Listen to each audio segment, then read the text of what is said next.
Oli has it. No, Denise? No, she's been. I'd like to call to order the Avalon City Council meeting of September 5th. And this meeting will also include a meeting of the City Council acting as a successor agency to the Avalon Community Improvement Agency. So if it would please stand for the Pledge of Allegiance. As well as the Housing Authority. And yes, thank you. Okay. Put your hand over your heart and begin. I pledge allegiance to the flag of the United States of America and to the republic for which it stands, one nation, under God, indivisible, with liberty and justice for all. And if you would please stand while our resident invocator does the invocation. We are thankful for the fabulous weather we have experienced this summer season. We continue to pray this evening for the Hurricane Harvey victims, that they may find strength and resiliency, and for those now in the path of Hurricane Irma, that they may be kept from harm. May our world leaders consider all possible peaceful solutions for our international conflicts and challenges, and may our national legislators treat the DACA participants with kindness and compassion. And may our local government and community leaders make fair decisions that will benefit our community as a whole. Amen. Amen. And if you'd stand just for, stay standing for a minute, while we remember Carol Pollock, Kathy Moran's aunt, Dudley's wife, and Hezekiah Griffin, better known to most of us as Dark. That was his name.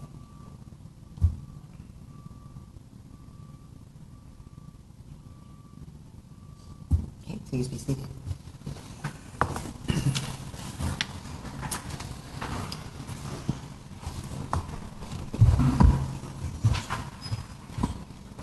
And we have a presentation this evening.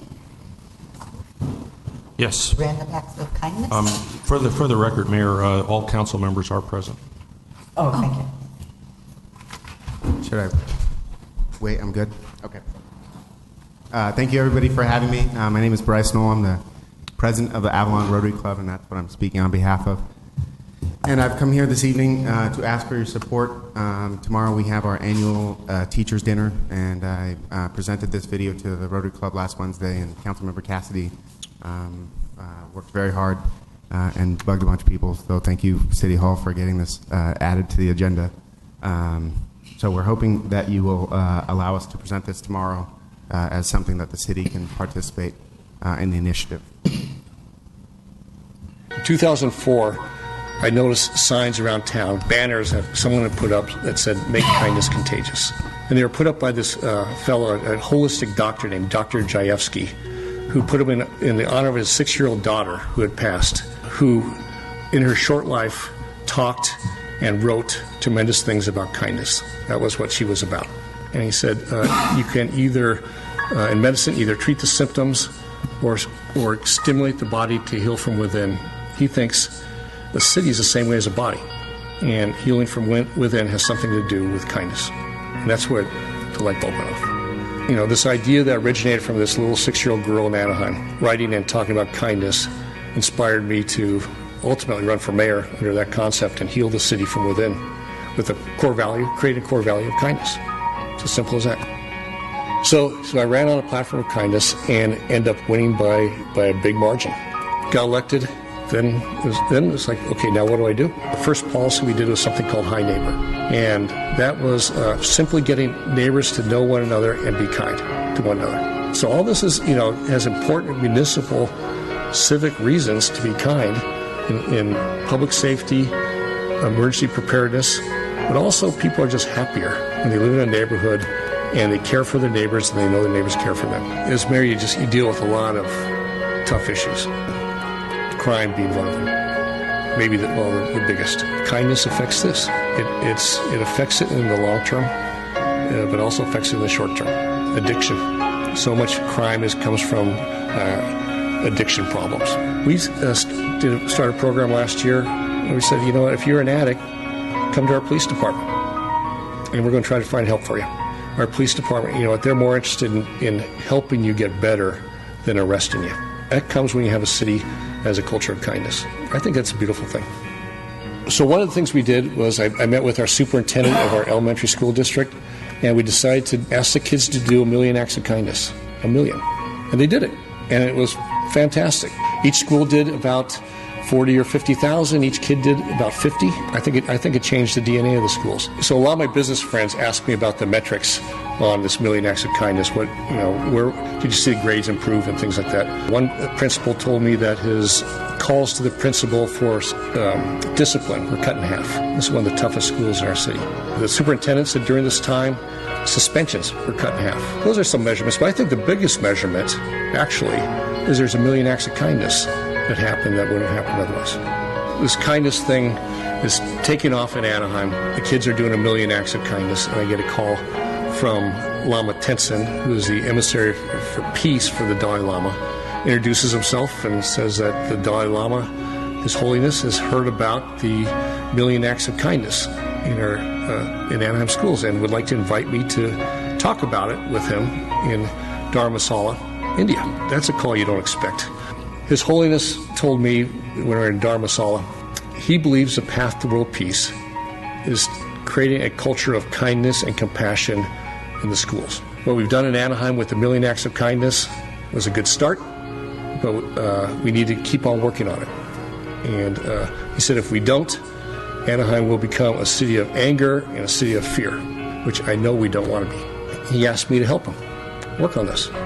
So I'm not going to say no to the Dalai Lama, certainly. That was a powerful moment. I frankly got emotional.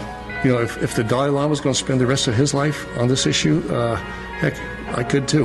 When you focus on this space of developing culture of kindness, it's joyful. Best way to put it, it's just joyful.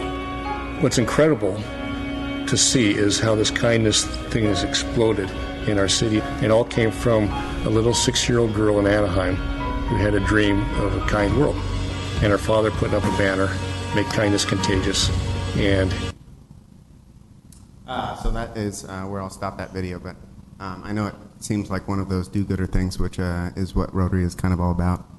But one of the things that hit me, I watched this video, and while I was watching this video, somebody was telling me that the beautiful new float that we got put in on the waterfront that looks awesome and has kids on it all the time, that there was a bunch of local kids that were picking on some of the visitors and playing King of the Castle and not letting the visitors come. And as we are a town that all of our income and revenue is based upon tourism, that I thought it might be one of those fantastic opportunities for us to impress upon the children the huge benefits that come with kindness. And the metrics that he talks about, he goes into great length about on paper. And of those metrics, the huge one is the fact that when you do those acts of kindness, the benefit comes in the way that you feel good about yourself. So I'm sitting at the table with the principal tomorrow and was hoping that as one of the things that we could talk about is getting this implemented into Avalon schools. I think it sounds wonderful. And one of the things that I like about it, sometimes the negative word we keep using is bullying. And I don't know how well we're doing in that bullying department. We hear stories all the time, all over the place. But so maybe taking it with a positive word, then bullying wouldn't happen. So I like the positive thrust of this. It's very nice. And for us, we could come up with a realistic number, when he says 50,000 acts of kindness for a school that's much larger than ours. So we could come up with a number that's fairly safe. And as long as the principal and the teachers are on board with it, one of the programs that they did was an essay contest where kids went into depth into what their acts of kindness were, and then I'm sure that the Rotary Club could come up with some prizes for those kids. I'd be curious what grades, if they did this in every school, K through 12? Or? K through 12, yeah. Yes. So it was, in Anaheim, it was pretty much across the board. And it is expanded. I think the current number is 566 million, and the goal for the year for the U.S. is 1 billion acts of kindness. So. Fantastic. Comments for anyone? Good job, Bryce. Yeah, we had saw this video at Rotary last week, and we have a unique opportunity tomorrow night. Each year, the first Wednesday or so after school starts, the Rotary Club sponsors a dinner to welcome all the teachers back to the school year, and all those teachers that are maybe don't know members of the community. It gives them an opportunity to meet, and also to say, you know, we as a club are behind you as our teachers for youth in the community. So when Bryce and I were talking about this, I said, you know, we really need to take this to our city leadership first and get buy-in from our city leadership saying, yeah, we would like to see our community embrace upon acts of kindness, and that way, as we present it to the teachers and tomorrow night, we have, you know, city leadership behind it as well.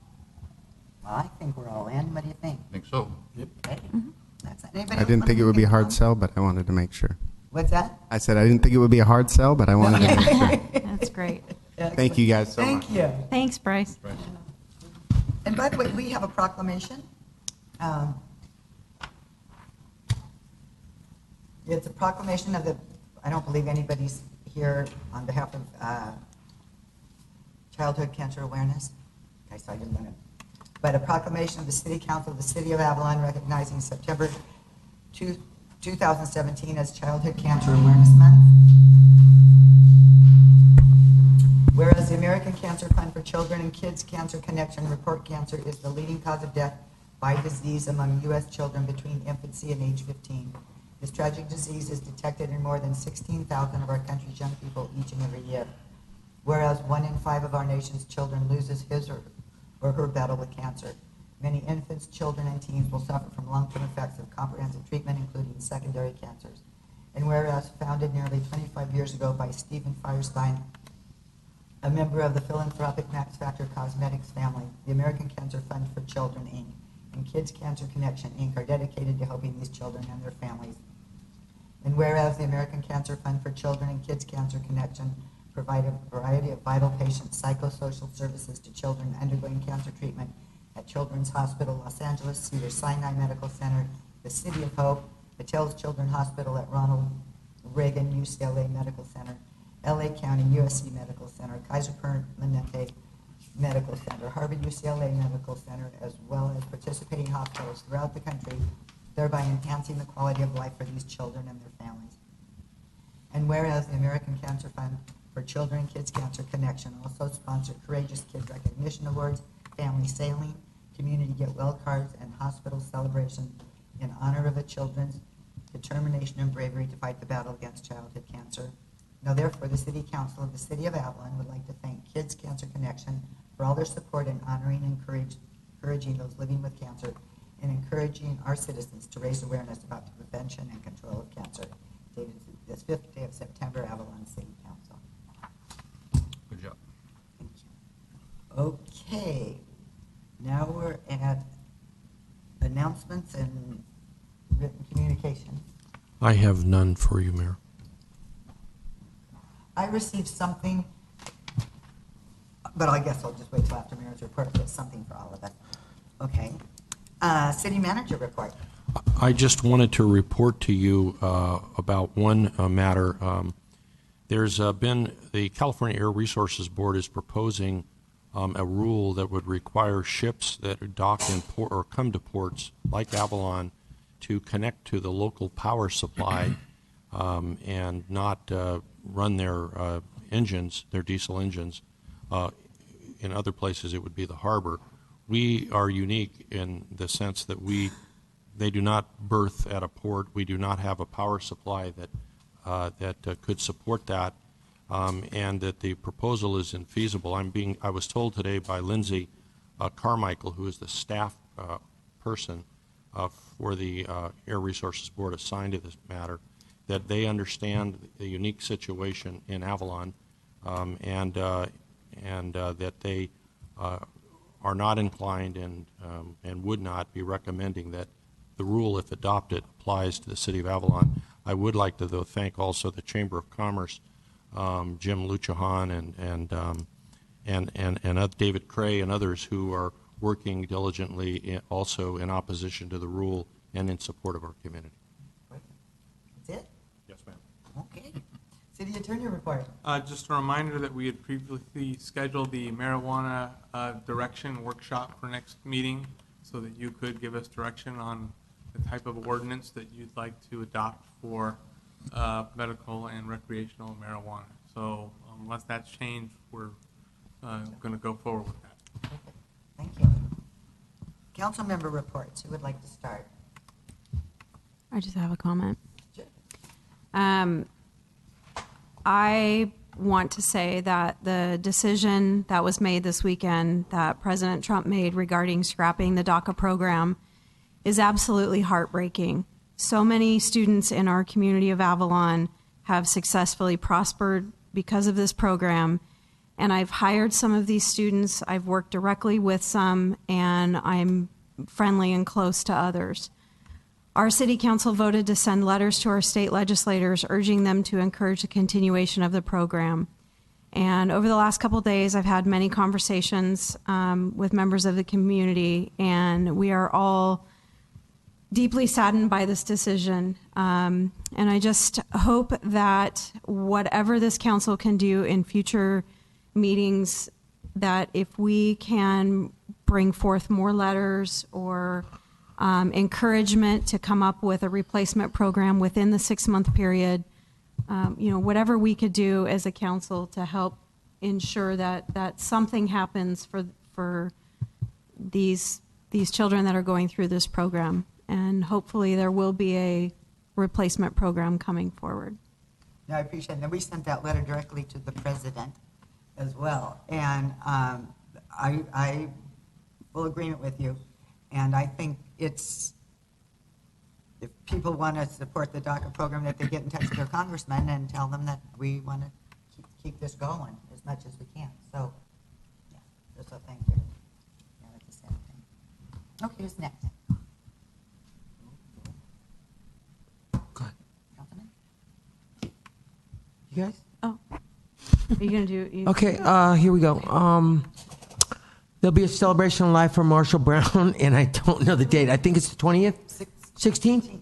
16th at the Sand Trap. So anybody who likes music should probably show up there, and who loved Marshall, which we all did. There'll be a great celebration because he was he's a part of the community. He was the Grand Marshal in our parade a few years ago, and he's been a great asset to our community in a lot of ways because he had music in his soul and he liked to share it. So come celebrate on the 16th.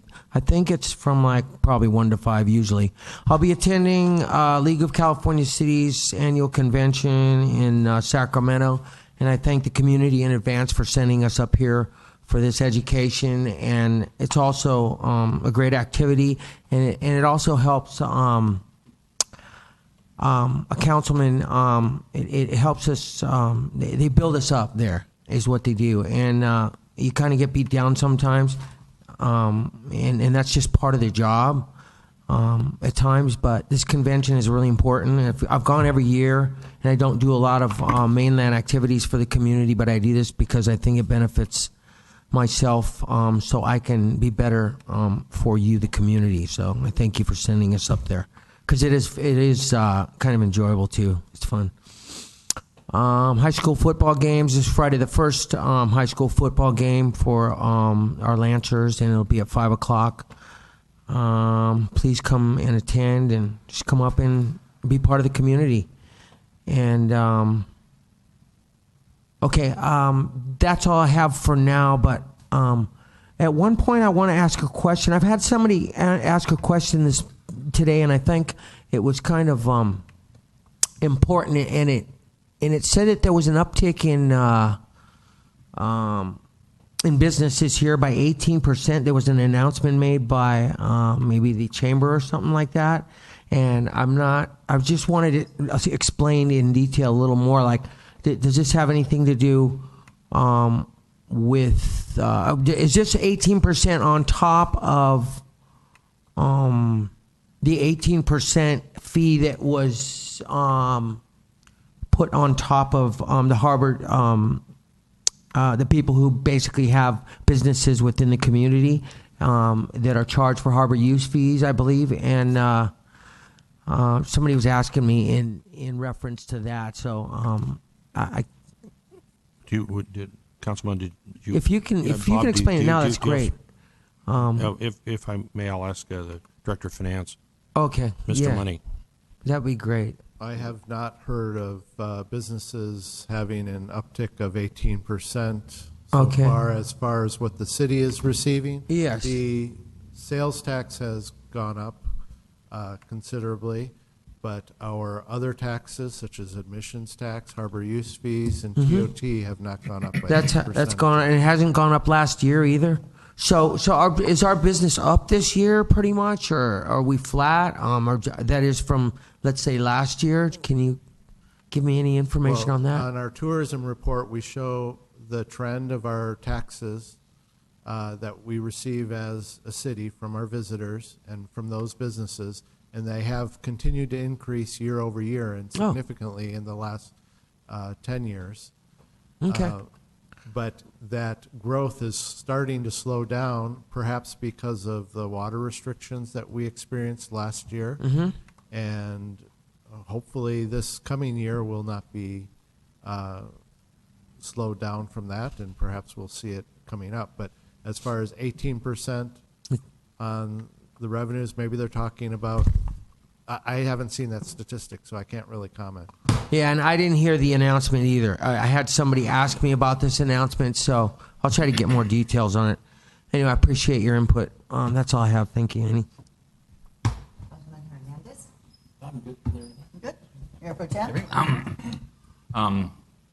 A downer first. In the motorcycle parking area on Catalina across from, or close to Lobster Trap, there's a motorcycle there that has really expired registration and got no air in the tires. Nowhere in the tire. No air in the tires. I'm kind of thinking it's abandoned. And it doesn't send the best message, I don't think. I would agree. Yeah. Enough with fun stuff. Last week, Cindy and I went to Big Creek, which is an Edison-operated project up in the mountains. It was a long drive up and a long drive back, but it was very informative. Bob, Public Works Bob, you might want to think about going to Edison's Technology Center out in There's one closer than yeah, it's not the one in Tulare. Irwindale or Irwindale or something. Irwindale? Yeah, Irwindale. And they've got a lot of good stuff that we should look at, energy saving stuff. I'm going to Contract Cities tomorrow night, and then I will be joining Joe up in Sacramento next week, and I will there to watch out for Joe, make sure he doesn't get in trouble. And Thank you. what else do we have? I think that's about it. And I will be going to the league, and Cindy too? No, unfortunately, I've had to decline. Oh. I'm sorry. Oh, no. Okay, we did get some written communication, I think we all got that, requesting that the casino dock facility go out to bid. That letter, I think you have. So I think we should probably announce that we got that. Also, last week, or on the 17th of August, I went to Long Beach City College and met with the new president, Reagan Ramali. She's a dynamite. She's only been there 4 or 5 months.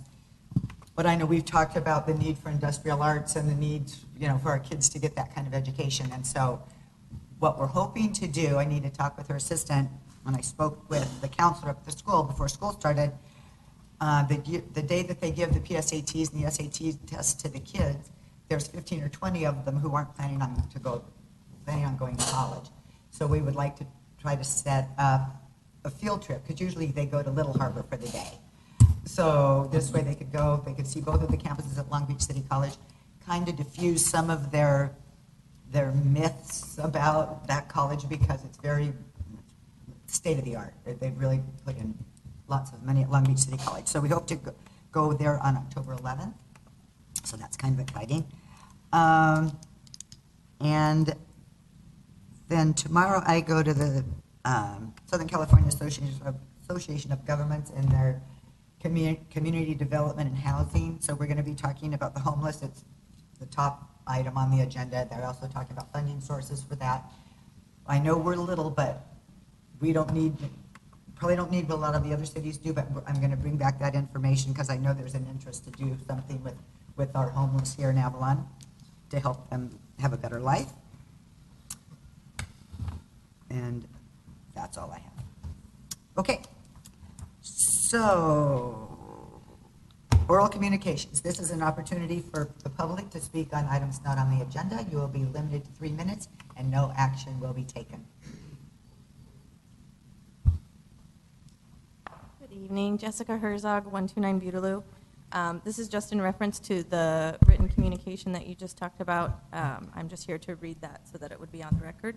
So this is from Elizabeth Wenger at the Seaport Bistro. Dear Mayor, council members, city manager, and administration staff, due to previous obligation, I am unable to personally attend the council meeting of September 5th, but I would like to have the statement read aloud by my representative. On July 18th meeting of the City Council, during agenda item 21, it was discussed that new elements surrounding the original RFP for the Fuel Dock restaurant food service have surfaced.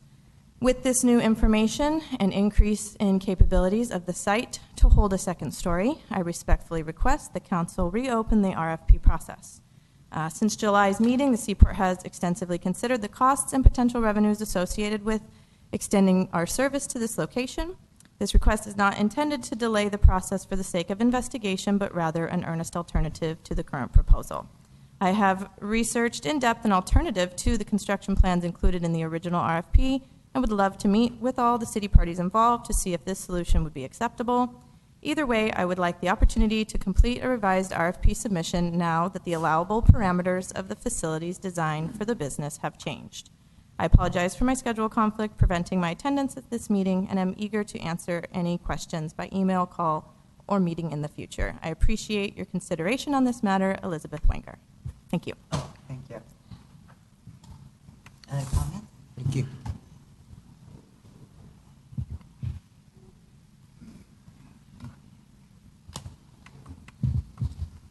Hello, Pam Albers, 217 Calle del Sol. I'd like to address, it's on the closed session this evening, an item, it looks like you're again considering sale of the East Whitley property.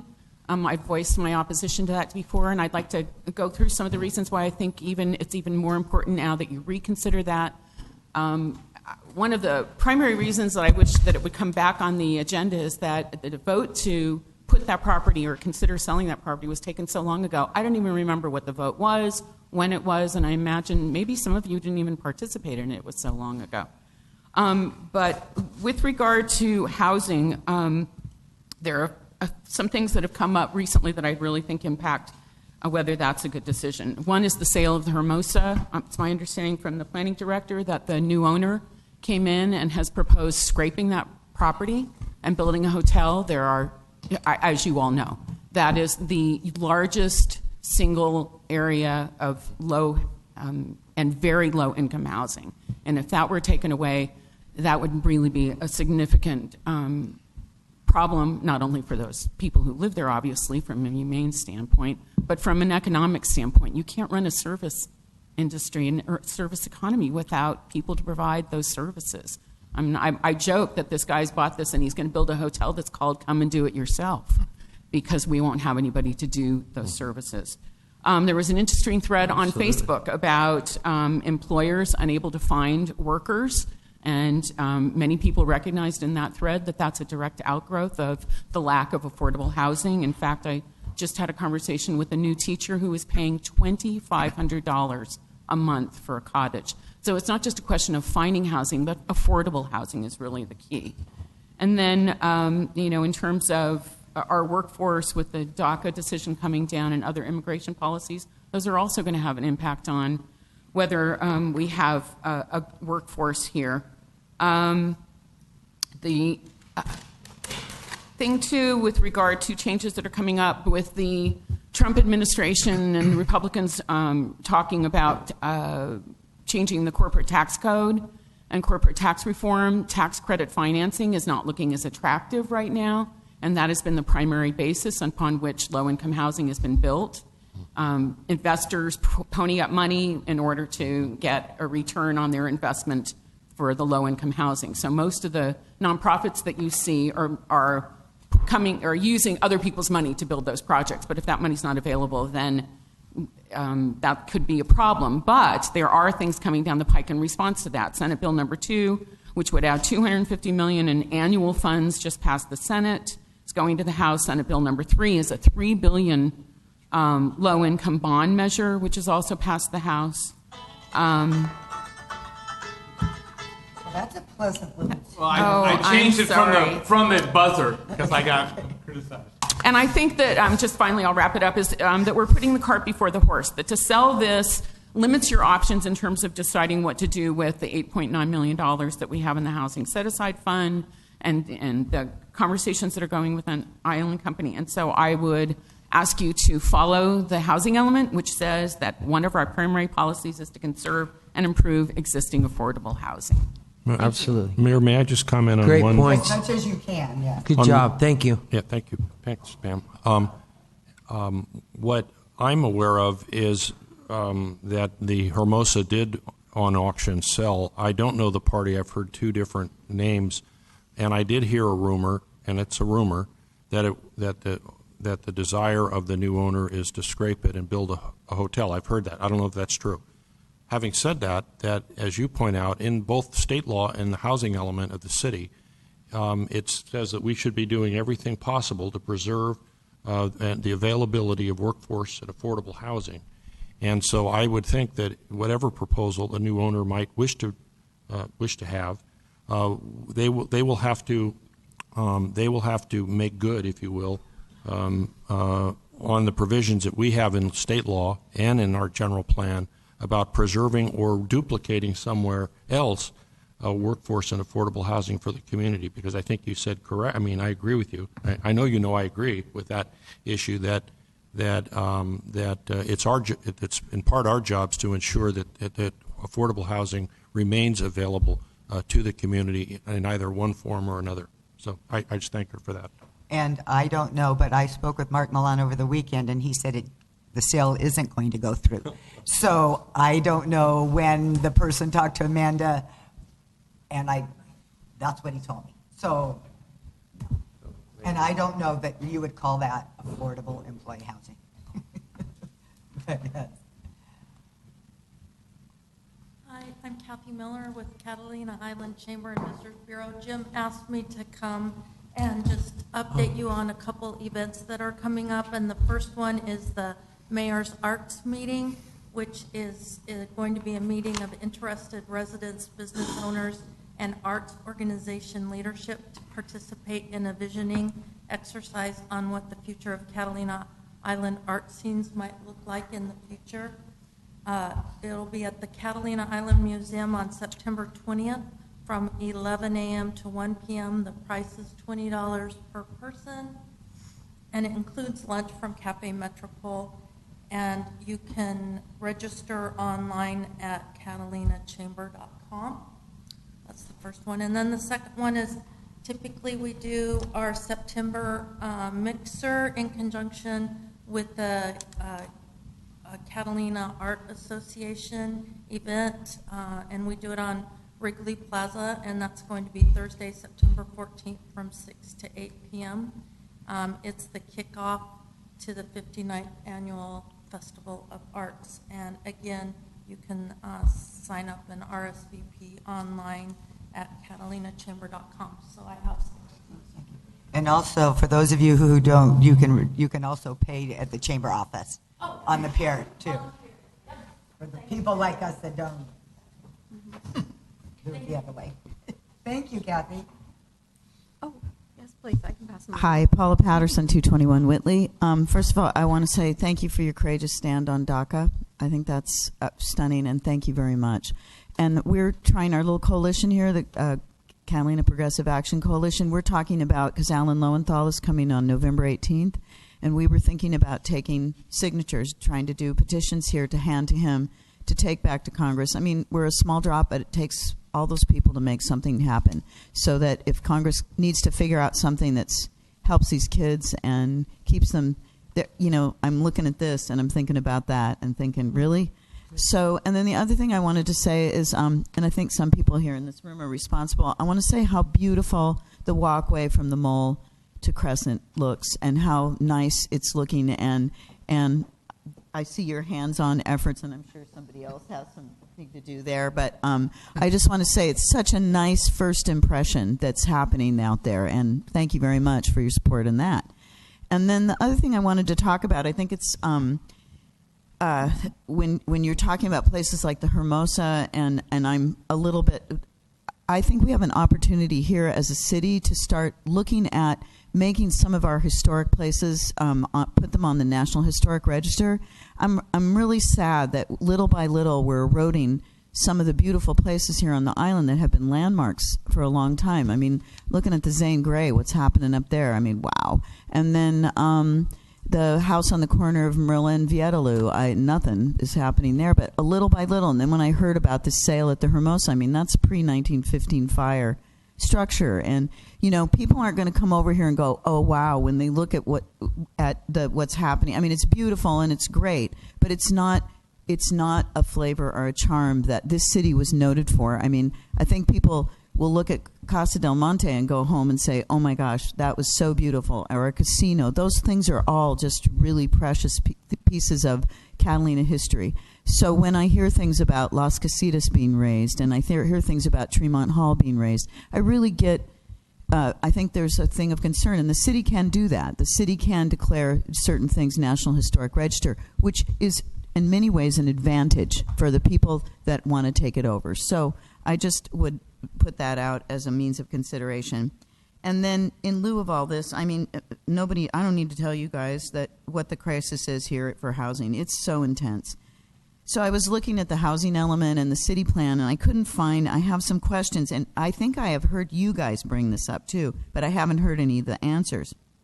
So I've talked about what it means about having neighborhood feel change, because so many places here are now summer rentals and sit empty 7, 8, 9 months of the year while, people are desperate for housing. I hear it all the time, especially our elderly. Okay. So anyway, I just wanted to know concerns regarding that house, and then what percentage of the housing is dedicated to summer rentals and empty 9 months of the year? How many dwellings are dedicated to seasonal island company employees and island company employees contracted for a year? And how many full-time island residents will be entitled to island company housing? What is the projected employee housing need for the island company? And, because now we've got Tremont, Monkeytown, Beach House, Triana, all, and now they're talking about 140 units at Las Casitas. And I just think, what's the percentage of housing going to different services? So thank you, and thank you for letting me go over a few. Thank you. I was originally going to go back to one of Pam's comments, and I know I just brought it up either at the last meeting or the meeting prior, so I know we haven't had an opportunity for city staff to look into it, but I just don't want it to fall off the radar to look into some sort of rent control measures for the city and what that could mean and what that might mean if we were to look at doing that. And that's going to be discussed at that meeting tomorrow. And they don't use the word rent control. There's a softer term. Yeah. Well, I mean, charging $1,700 for a studio apartment is pretty ridiculous unless it's right on the ocean view and comes with a gym and amenities and, continental breakfast every morning. Well, in defense of people who just buy those houses, their mortgages are really high. So, and then there's taxes and then insurance. So, in their defense, somebody who just buys a house and then they fix it up, they're spending an outrageous amount of money, and they actually have to charge a lot of rent, or they're going to lose money. I think it's it falls on the city that we have failed the community in providing 1, 2, and 3 bedroom houses. Some way in the future.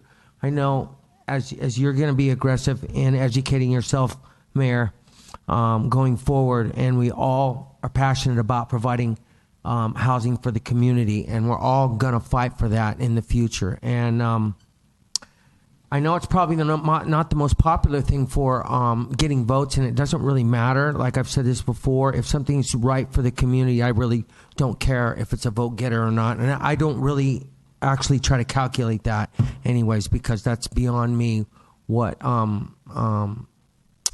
people actually feel about the council. But I do would like to go and say that we are all going to passionately pursue housing in this community, and I think we need to provide housing some way. I'm not sure exactly what the remedies are, but I'm sure we're going to get into it like we've gotten into vehicles, and we're going to continue to get into vehicles into the future because we've seen what that's doing to the community. So we're passionate, and I totally hear what Cindy's saying, because it's important that we keep rent down, or we have some rent available for people, because not everybody can pay a teacher paying $2,500 for a little 1 bedroom or something. I mean, that's a little over the top. They don't make that much money.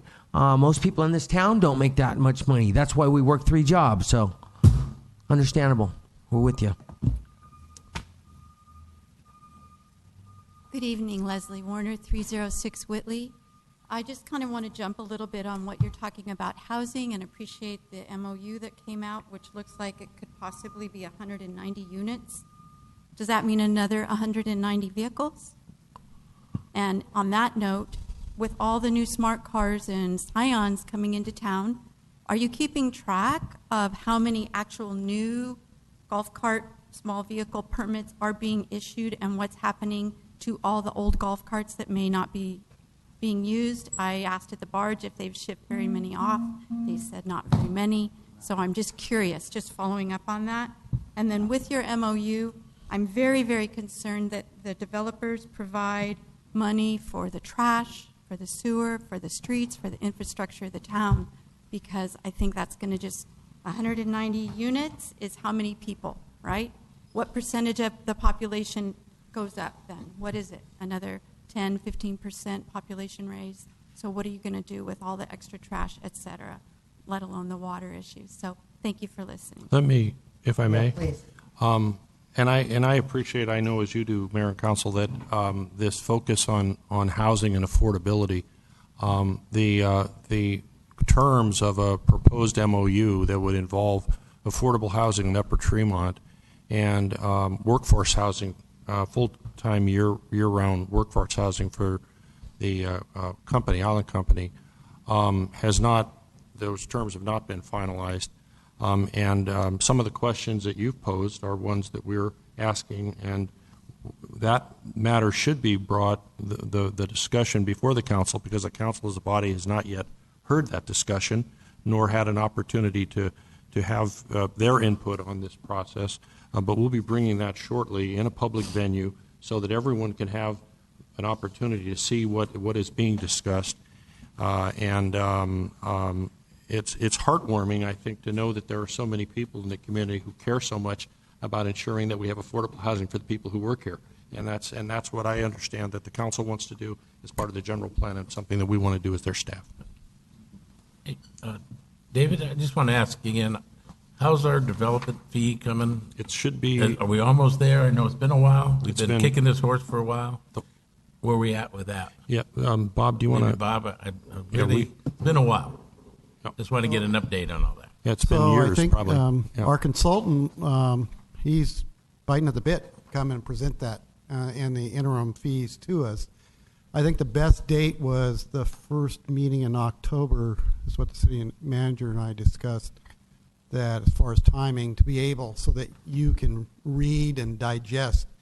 It's a sizable amount of info, so we want to finalize that interim discussion and get that to you so that you can have some time to read that and ask some questions before we present it. Okay, so I would think the first meeting in October is what we were suggesting. And one of the issues, as a council member, I know you're aware of that, we're looking at an affordable housing fee, as well as a sewer, streets, infrastructure, heavy major equipment.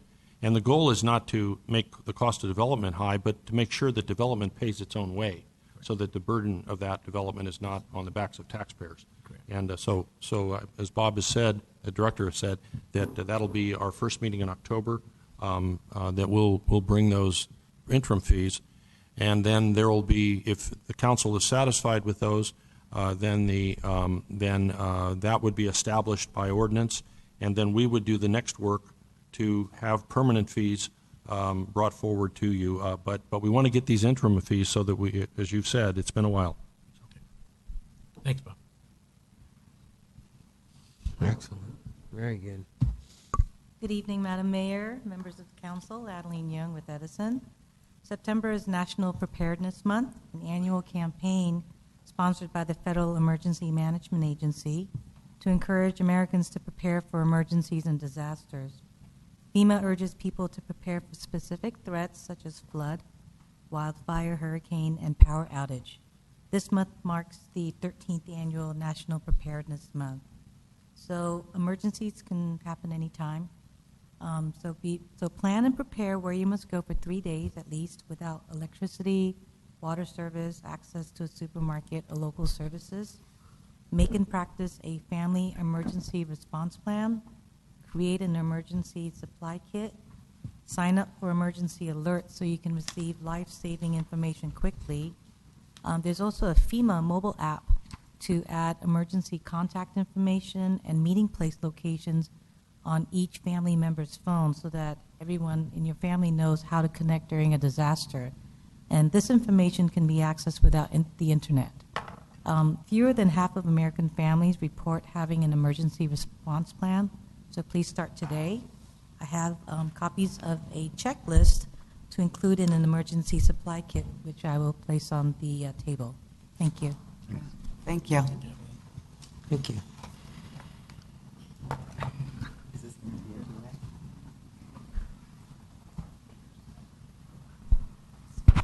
Tony Bedrovich, 56 Playa Azul.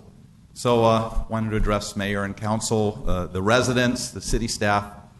We had a lot of phone calls in the last couple of weeks related to the bison incident. The sheriff, who is in the back of the room, sheriff's office put out a statement. We very much agree that their investigation takes precedent. But what I wanted to do is remind the people that in 1925, before I was worried about it, the bison, 14 of them were brought to the island for a Zane Grey movie, and they became part of the love and culture of this island that tourists talk about and that type of thing. And I've had a few people of the community tell my staff and myself that maybe the Conservancy should be louder on the subject or more involved, but I really think the process is appropriate to have the sheriff department, there was only a sheriff involved initially, to do their investigation, and I just want the community, I want the city to know that I very much love the animals of this island. I am an animal lover. Maybe they starts with dogs, but I'm learning to love the Catalina fox and the bison and the bald eagles and all the other animals of the island, and we are definitely cherishing those animals, and we will continue to be very involved. And the big thing I wanted to say is thank you to the residents. I don't mind when my phone lights up and people talk to me about an important issue, because I think the Conservancy wants to be a collaborative member of the community. So it was actually a nice thing to have my phone ring a lot on a subject that I have a lot of growing knowledge. So anyway, that was my main point. Thank you very much. That's nice of you to come. Can I ask you a question unrelated? This has to do with just amenities at campgrounds. I've had some people ask me about this. I camp a lot. I know you guys are building a new camp, or you've taken a campsite at Blackjack and you're remodeling it for interns and docents and volunteers, correct? That's correct.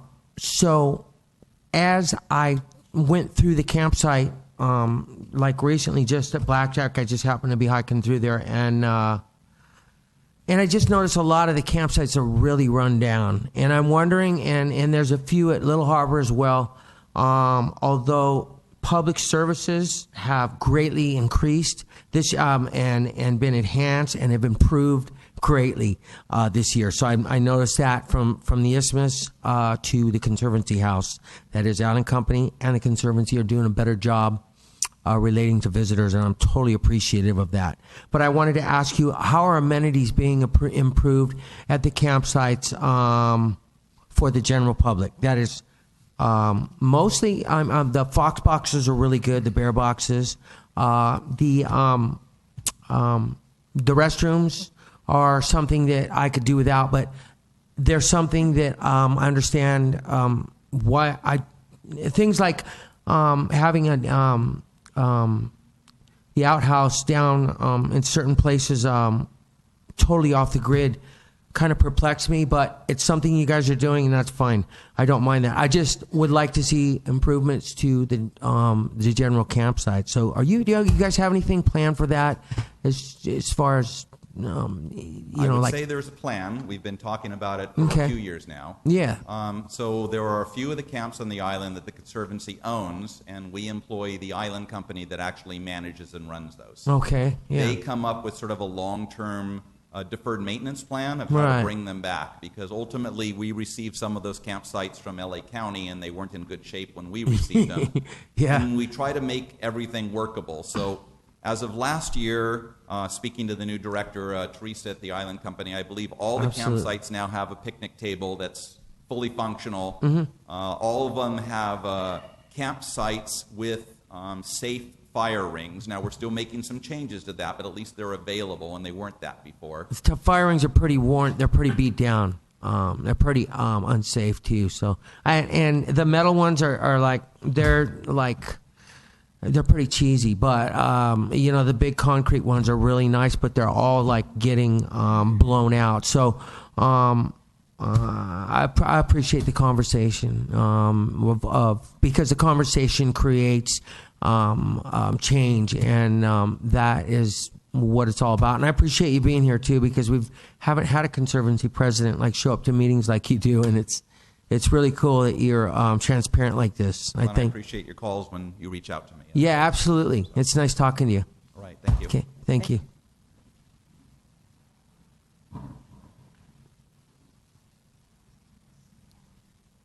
Evening, Council. Rhonda Kalish, Catalina Choices. I just wanted to bring up on August the 15th, we had on the agenda number 7 for the law enforcement philosophies. And I just wanted to make sure that we were going to revisit this again, because I really don't feel like we were, I think it was all over the place. And I think there's some very important issues that we need to face as a community and for our future generations. And so if we could get that at some time, put back onto the agenda of another council meeting, I would really appreciate that. And at that time, when we do come close to that, I will promise you that I will do everything that I possibly can to get the community more involved with this. I think that's what you were asking, was the community to be involved. And this is one thing I hope that we can have some of our community members here, more community members here, talking about some of the philosophy or services of our police enforcement. Thank you. Thank you. And I know we were going to bring it back because Councilman Sampson wasn't able to be there that day, so it was supposed to be something that's scheduled again. Good evening, Madam Mayor and City Council members. I'd just like to expand a little bit on what the President of the Conservancy said about a bison incident. On August 18th, there was a Two Harbors LA County Sheriff's deputy that was involved in a shooting of a bison. It was not the Conservancy that initiated the contact with the bison. It was the Sheriff's Department and that deputy. So I want to make that very clear, because there's a lot of rumors going around blaming people for things, and it was not the Conservancy that initiated the contact with the bison. With that being said, the Sheriff's Department takes these situations very seriously. What we're doing, we opened an administrative investigation. What that means is our Internal Affairs Bureau is conducting the investigation, and it will not be any personnel at Avalon Sheriff Station. And the reason for that, and that was at my request and my commander's request, because I didn't want anything to appear that the Sheriff's Department deputies at Avalon Station are going to be investigating themselves. And the reason for that is I get emails, I get phone calls. The President of the Conservancy talked about his phone blowing up. I'll tell you about a phone blowing up. Have your deputy be the shooter of a bison. It's not even funny. The bottom line is nobody from the Sheriff's Department at Avalon Station is going to be investigating. I've heard complaints that why isn't the captain getting a hold of witnesses out there? I don't want to get a hold of witnesses. Internal Affairs will get a hold of the witnesses. Because if I do, the first thing that somebody's going to say is, oh, the captain tried to influence or the deputy tried to influence the witness. We aren't doing that. We do it 100% by the book, transparent. Mr. Sampson talked about transparency. That is what the Sheriff's Department is going to do. We've initiated a shooting investigation. We've initiated an IAB, Internal Affairs Bureau investigation. I've taken this case all the way to the assistant sheriff, which the sheriff does know about it. It's called Critical Incident Review. And in that meeting is an independent organization, they're called OIG, that watches over the Sheriff's Department and make sure we do things right. We had ALADS there, that's the union for the deputies. We had our training bureau there. We had 3 commanders. We had our assistant sheriff.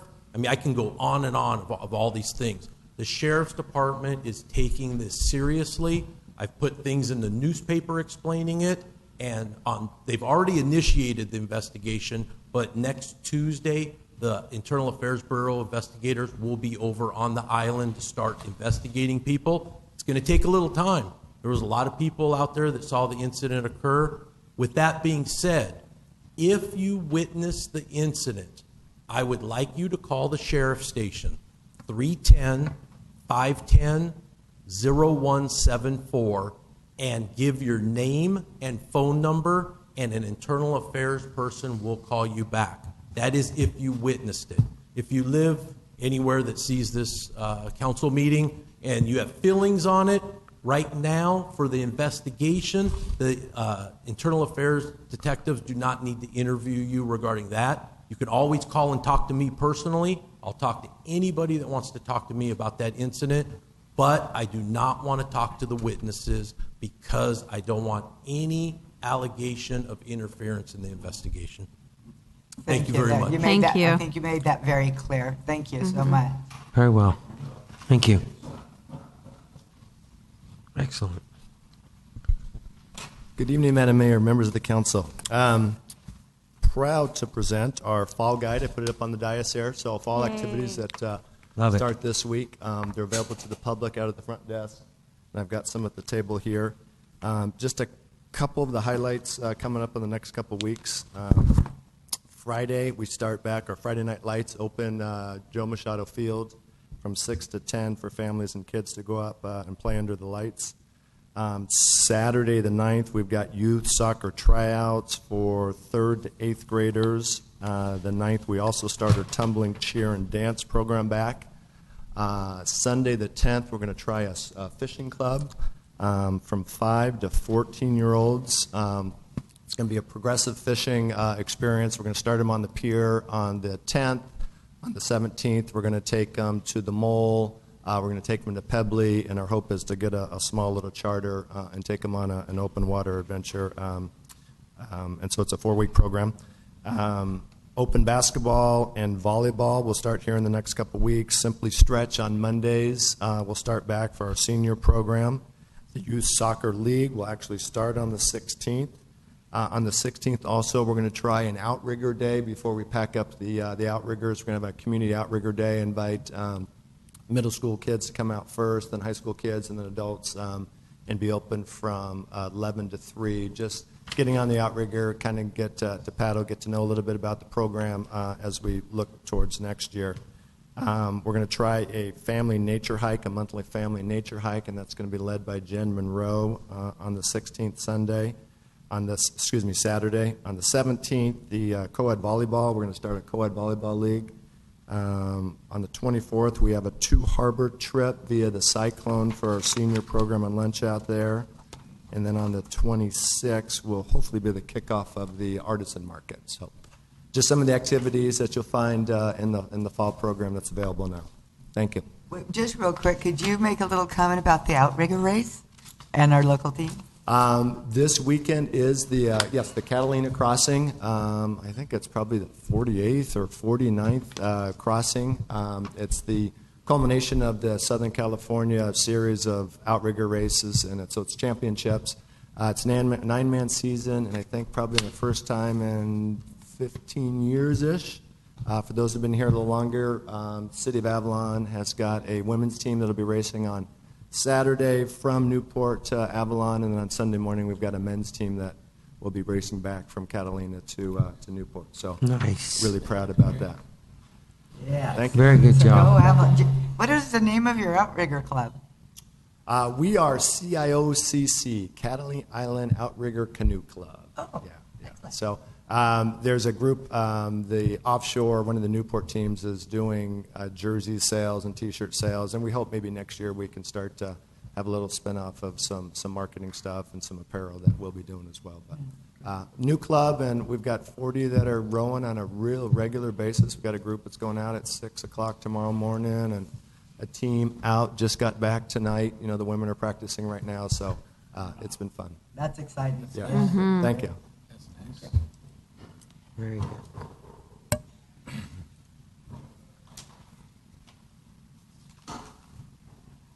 Good evening, Council. I just want to elaborate a little bit more on the outrigger canoe.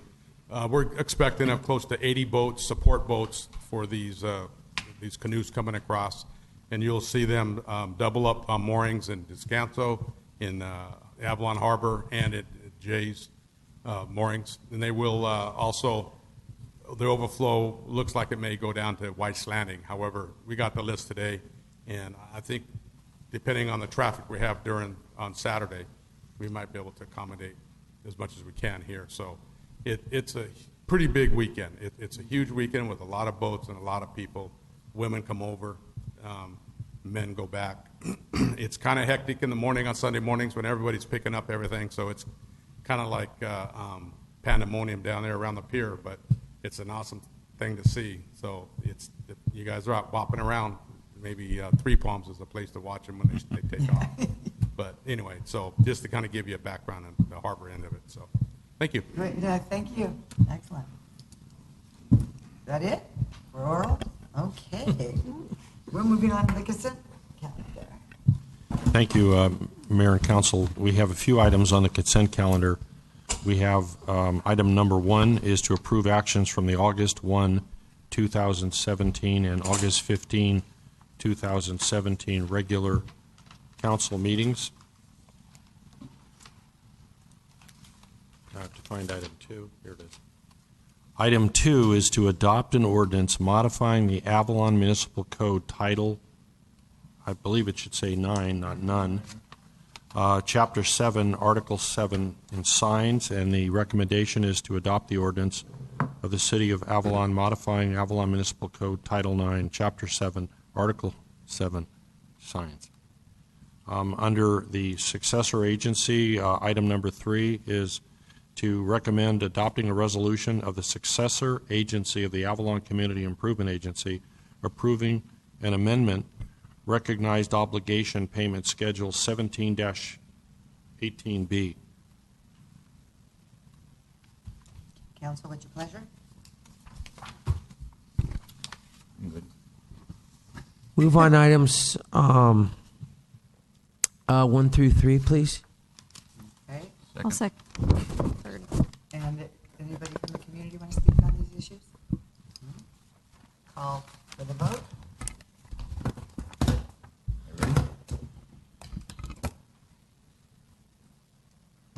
I believe I don't have the button, so I just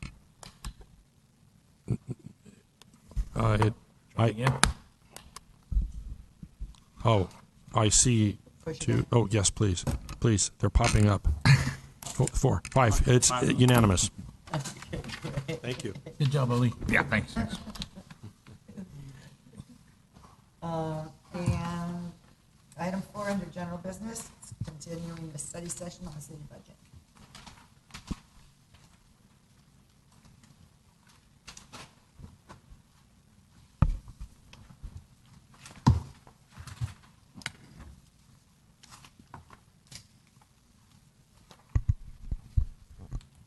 Good evening, Honorable Mayor and City Council members.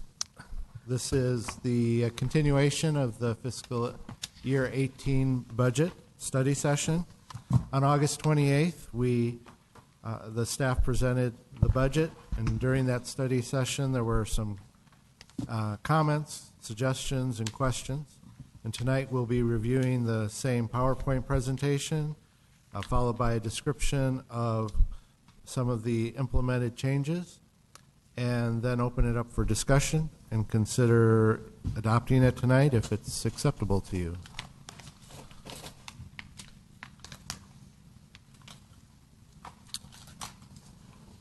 The purpose of a budget is to be a guide map. It's something that will help us to plan going into the future, and it is also like a roadmap where if we run into a detour, we can reroute and achieve our objectives.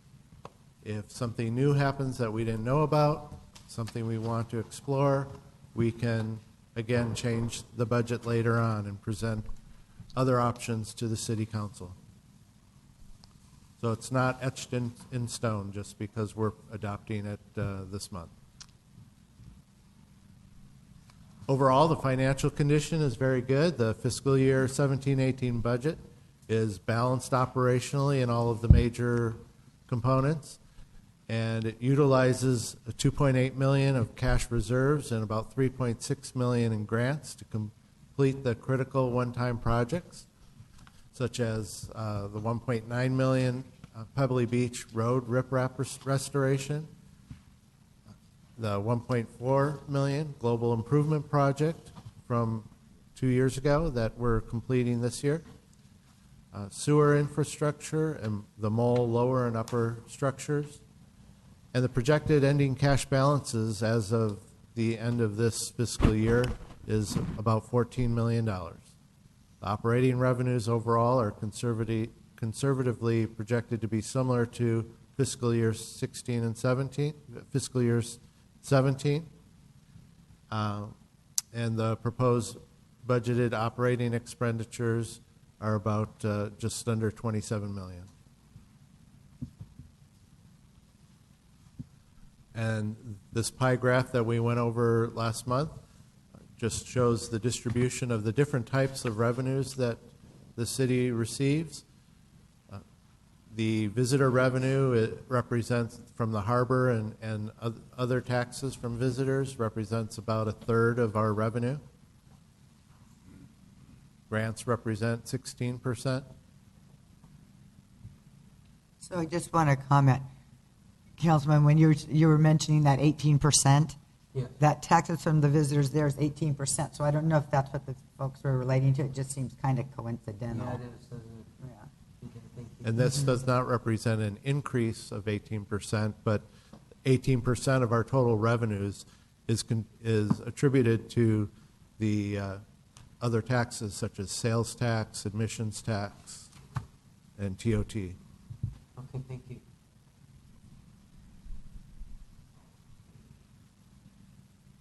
And then how we use that revenue, about 30% is for contracted services.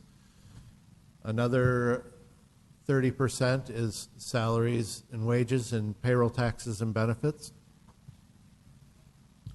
About 16% is on maintenance and operations, and almost 20% on capital projects.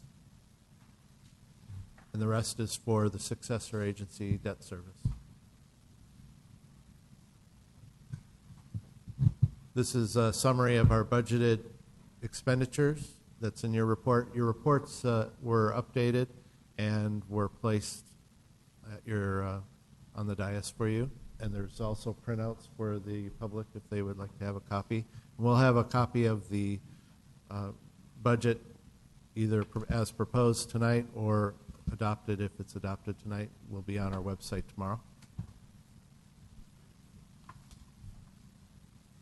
Here's the net operating revenues. This is an important column of our budget. It shows whether our revenues are sufficient to pay for our operating revenues. All of these numbers should ideally be positive, and there's a few negatives. The Housing Authority, we don't have any significant revenues there to offset any labor exploring into the housing for Avalon, so that's why that's negative. The Transportation Fund is negative primarily due to the taxi subsidy program that the City Council approved last year and again this year. We also are allocating expenses that were traditionally funded by the general fund.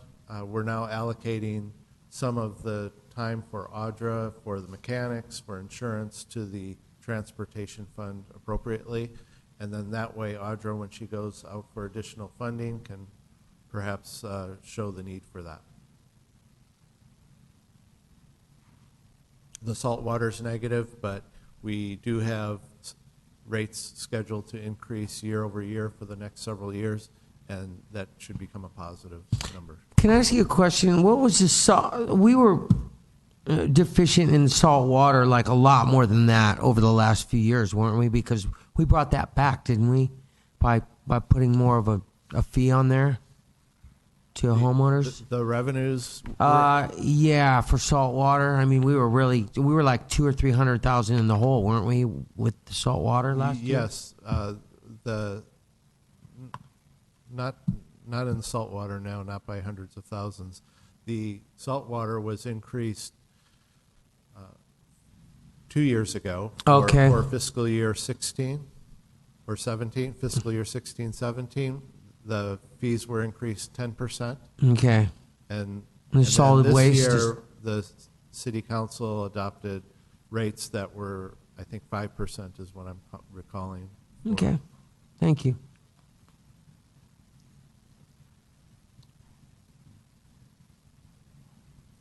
Here's a list of our grants. It's been updated to include the recycling grant of almost $150,000 for the trash cans. It's the second line on the bottom. So we get we're proposing that we'll be receiving about $3.7 million in grants this coming year. And we talked about some of the finance department goals as part of the budget process. There's things that we need to do in the budget going forward as far as getting a long-term capital improvement plan, 10-year financial plan, and then review the budget in the middle of the year. We'll do that in February this coming year. And then the other issues that we talked about were rising healthcare costs, pre-funding retirement costs for pension and healthcare, the landfill closure, development impact fees, and affordable and workforce housing. Those are all issues that we will need to address in the near future. So the outcome of the study session last month, we decreased the admission tax in anticipation of the Island Company reducing inland tours. We increased the fuel dock fuel revenue. I looked at what our fuel sales were a few years ago, and then what our fuel sales were this year without the fuel dock being completed, and we're increasing the fuel revenue by about 20%. We increased the transient occupancy tax for the increased anticipated compliance due to host compliance being contracted this year. But then we decreased the occupancy tax for that in anticipation of the Atwater closure. The net result of those two lines was a $100,000 increase of revenue. So the increased compliance from vacation rentals is anticipated to exceed the loss of revenue from the Atwater closure. And by the time we get the report and we implement whatever, I mean, how many months were you considering for the TOT? with that study that's being done and the VRBO and all that? Well, and it also is dependent on the city council's action, whether, as a result of the report, will the city allow non-compliant vacation rentals to pay TOT, pay TOT without the conditional use permit. But then the conditional use permit holders that have not been paying TOT, we would be able to collect the taxes. I mean, I just wonder how many months we really will have to, because this is already September. How many months were you looking at trying to actually recoup something? I'm hoping to get something from host compliance by next month and be wow. able to show something to you by November, early November. So we really couldn't start getting any money back until December, January probably, or January probably with Christmas. Yeah. We would have to notify then any parties who are either delinquent or failed to pay, Right. and then hopefully they will all agree to comply and to provide retro, or and of course that's going to be just quick and so. Okay. But I guess I was just. I hope we weren't being overly optimistic. I guess. but your point is well taken, Mayor. It does take Yeah. time to gain compliance. In fact, I think we should probably back that 100,000 out, because I don't think we're going to get it anytime soon. Because like you say, it's got to come back to the council. Council's got to decide, what are we going to do with all these, quote, unapproved vacation rentals? And I'm not sure that we're going to sit up here and approve 200 more vacation rentals in town. So if I think on the safe side, if we take out that 100,000, Okay. So we'll. I'm in agreement with that. And then if we get money, then it's like pennies from heaven. So we'll reduce the TOT by 100,000 from what's in your packet today. Okay. Very good. The Cal Recycle grant and the project to purchase approximately 100 trash cans was added. We added a full-time building inspector, replacing the contracted building inspector for a net savings for the partial year of about $23,000. Then we added a full-time code enforcement officer at about $60,000 for the partial year. Also, we received our insurance rates for next calendar year subsequent to the August 28th presentation, and the result is that the health insurance costs will be about flat for the city, and in the August 28th budget, it projected a 10% increase for next calendar year, and that was a 5% increase for the fiscal year. So we backed that out. That was about $55,000 savings. Great. So those were the changes. Are there any other comments or questions? If I could just offer, you had asked at the last meeting also for departments to submit their goals, and we now have all of the goal statements. What I did was take each goal statement that was provided to me, and I simply copied verbatim that goal statement and put it into what is a composite document, with the exception of Harbor and Public Works, who are now submitted. But what I will revise the report ultimately to include those suggested goals. And then within the composite report that I wrote, I had a few comments that related to the goals. And I was very appreciative of the departments getting this information to us in a timely manner so that you could have that opportunity to review. So I have a question. So one of the things that was in the budget, no, tell me if it was in the budget or was it deferred? The doing something with City Hall here. I don't remember if we took that out or not. Because there was 25, or did we reduce it to 20? We reduced it. We reduced it to 20. There was an initial project for creating a a space for public works offices and planning storage. Yeah. The amount originally placed in the budget before August 28th was $75,000, but then we trimmed that back on the August 28th presentation down to $40,000 is what was budgeted there. And that's unchanged from August 28th. So $40,000 is allotted for that construction.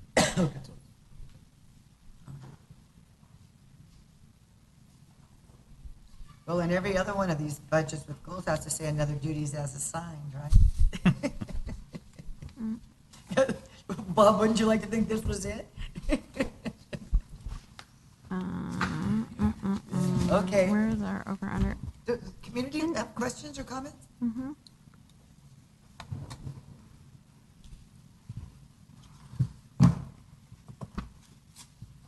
Leslie Warner, 306 Whitley. I want to say congratulations on that huge grant you got for the recycled trash cans. I think that's awesome, but it does not include regular trash cans. As I understand, those are for recycling only. So that's for your plastic, your glass, your aluminum. What are you going to do about regular trash? That's my first question. And I thought they were going to be side by sides. So I watched Jordan's presentation today, and it was my understanding, and I might be wrong, that it was strictly for recycling trash cans. He said, we'll put them side by side, but the other side, are you going to put your trash cans you have now next to them?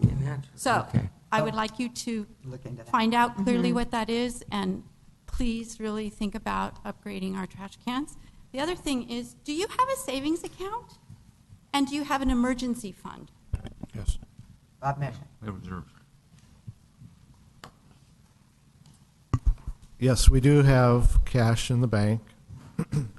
The best place to look for that on the most recent version of the budget is on page 10.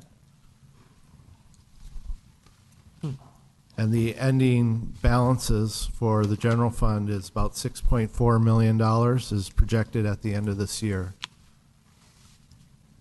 One of the things that we talked about, though, for the finance goals is to come up with designated reserves, designated operating reserves and designated capital reserves, capital project reserves, and we can do that at a later date. But right now we have $6.4 million in the general fund, $5 million estimated ending balance in the Housing Authority Fund, the harbor about $1.4 million.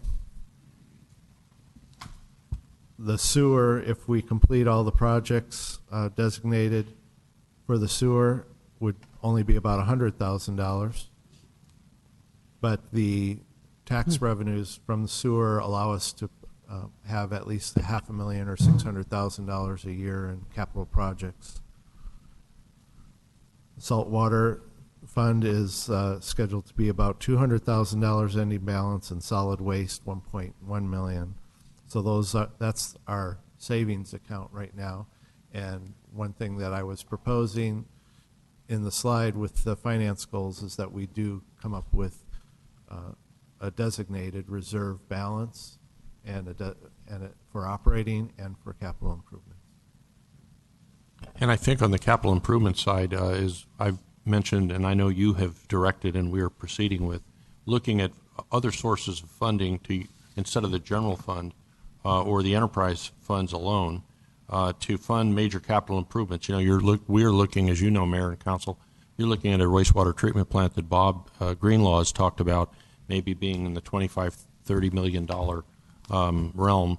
And so by using the EIFD, the Enhanced Infrastructure Financing District, the RDA Light, ACIA Light, and then looking at development impact fees, which we'll be bringing to you finally, that should help supplement that fund so that all the burden of all of these capital improvements do not rest on the taxpayer or the ratepayer alone. So, where can money for trash cans come from? Can it come from the harbor fund? That should come from the solid waste fund. From solid and there waste. are sufficient funds to Which is to 1.1 million? Yes. 1.15. Yeah, that's a great question because we still have to have trash cans. I mean, unless they're like some people treat like trash cans like it doesn't matter what color it is, the trash goes in it. I mean, you're not gonna, when there's a trash can, if it's green and you got something that's not necessarily green, it's probably still gonna go in the trash can. Instead, somebody's certainly not gonna throw it in the grounds. But yeah, I guess we could dedicate these trash cans. I'd like to see what they look like. Leslie, you said you saw a presentation. Do we have any samples of those trash cans before we buy? All of these capital projects that we're talking about in the budget would still come to the city council for presentation before they're committed. So just because we're adopting the budget for them doesn't mean that you're committing to those projects. Okay. So there will be a presentation of the trash cans, and there'll be an explanation as to whether they're recycle only or whether the grant pays for recycle side by side with regular and recycle. Okay, I see. And I also, you don't understand that it's.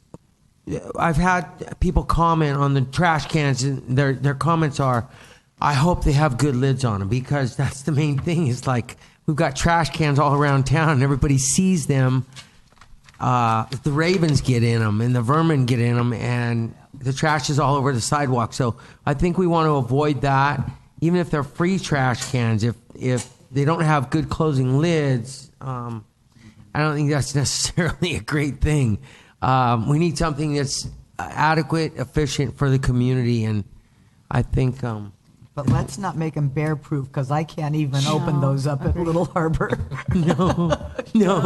Well, I'll equally, kind of say we need to have something in the budget for that. I misunderstood. Leslie, you and I had a conversation about the trash cans. I misunderstood what that grant was. I did believe that it was for both. So knowing now that it's only for recycle, I do think we need to have something in our budget. Absolutely. Do we know that that's it? If Denise says it's only recycle, then I believe her. I would suggest, why don't we develop the program? This is a holding spot, just like Bob presented. This is a roadmap right now that we're trying to set up. If we have to come back and discuss that, like we have solid waste funds, we know that we want to have, high quality trash receptacles that handle all the products that help us have diversion from our landfill and separate up the products. Absolutely. So that's what we want to deliver to the community. So I think the details of that program need to be worked on and brought forward and be worked on with the community's input. And I don't think that's tonight's discussion. Right. Really, So what is that number then? That's what I'm asking for. We need something as a placeholder in the budget for trash.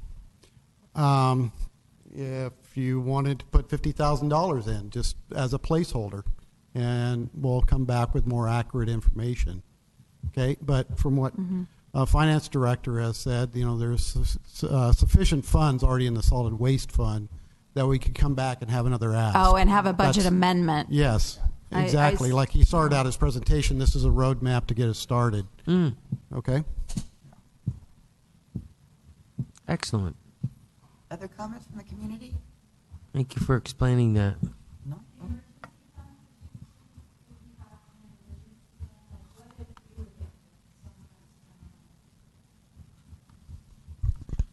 That would be an operating reserve, and that's something that I would like to come to the city council later on. The question was, what is the city doing as far as having an emergency fund?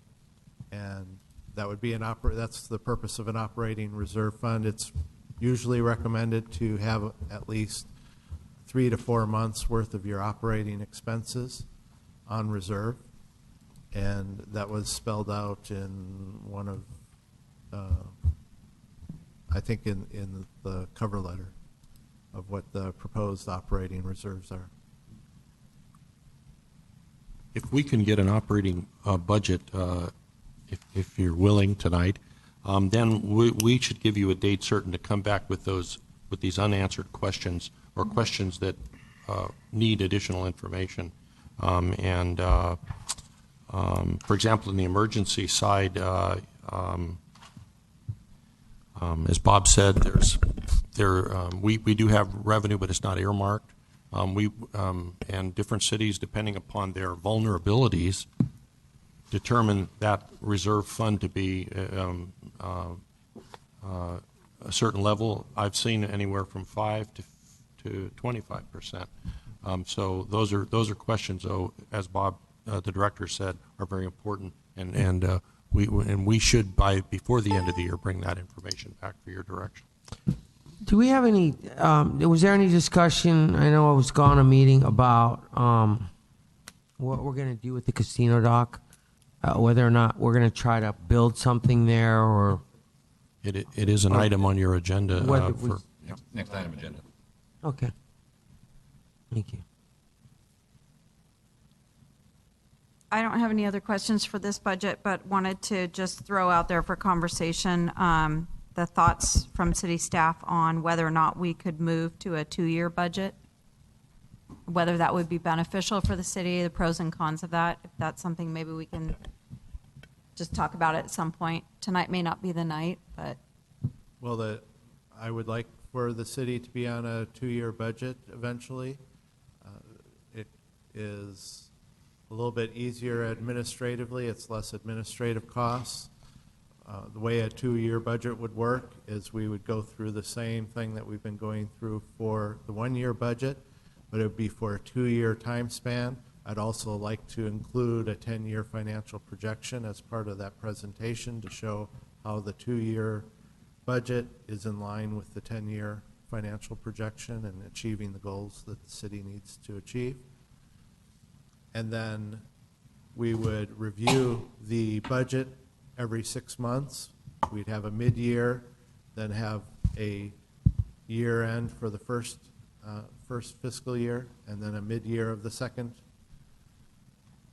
fiscal year, and then a year-end for the second fiscal year. So we would review it every 6 months, and if there was a need for a change or a need to do something different, we would look at that at least every 6 months.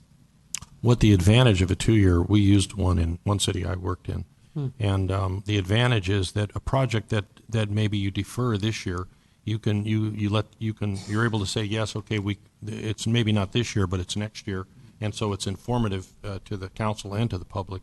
And as Bob says, then you adjust your revenues and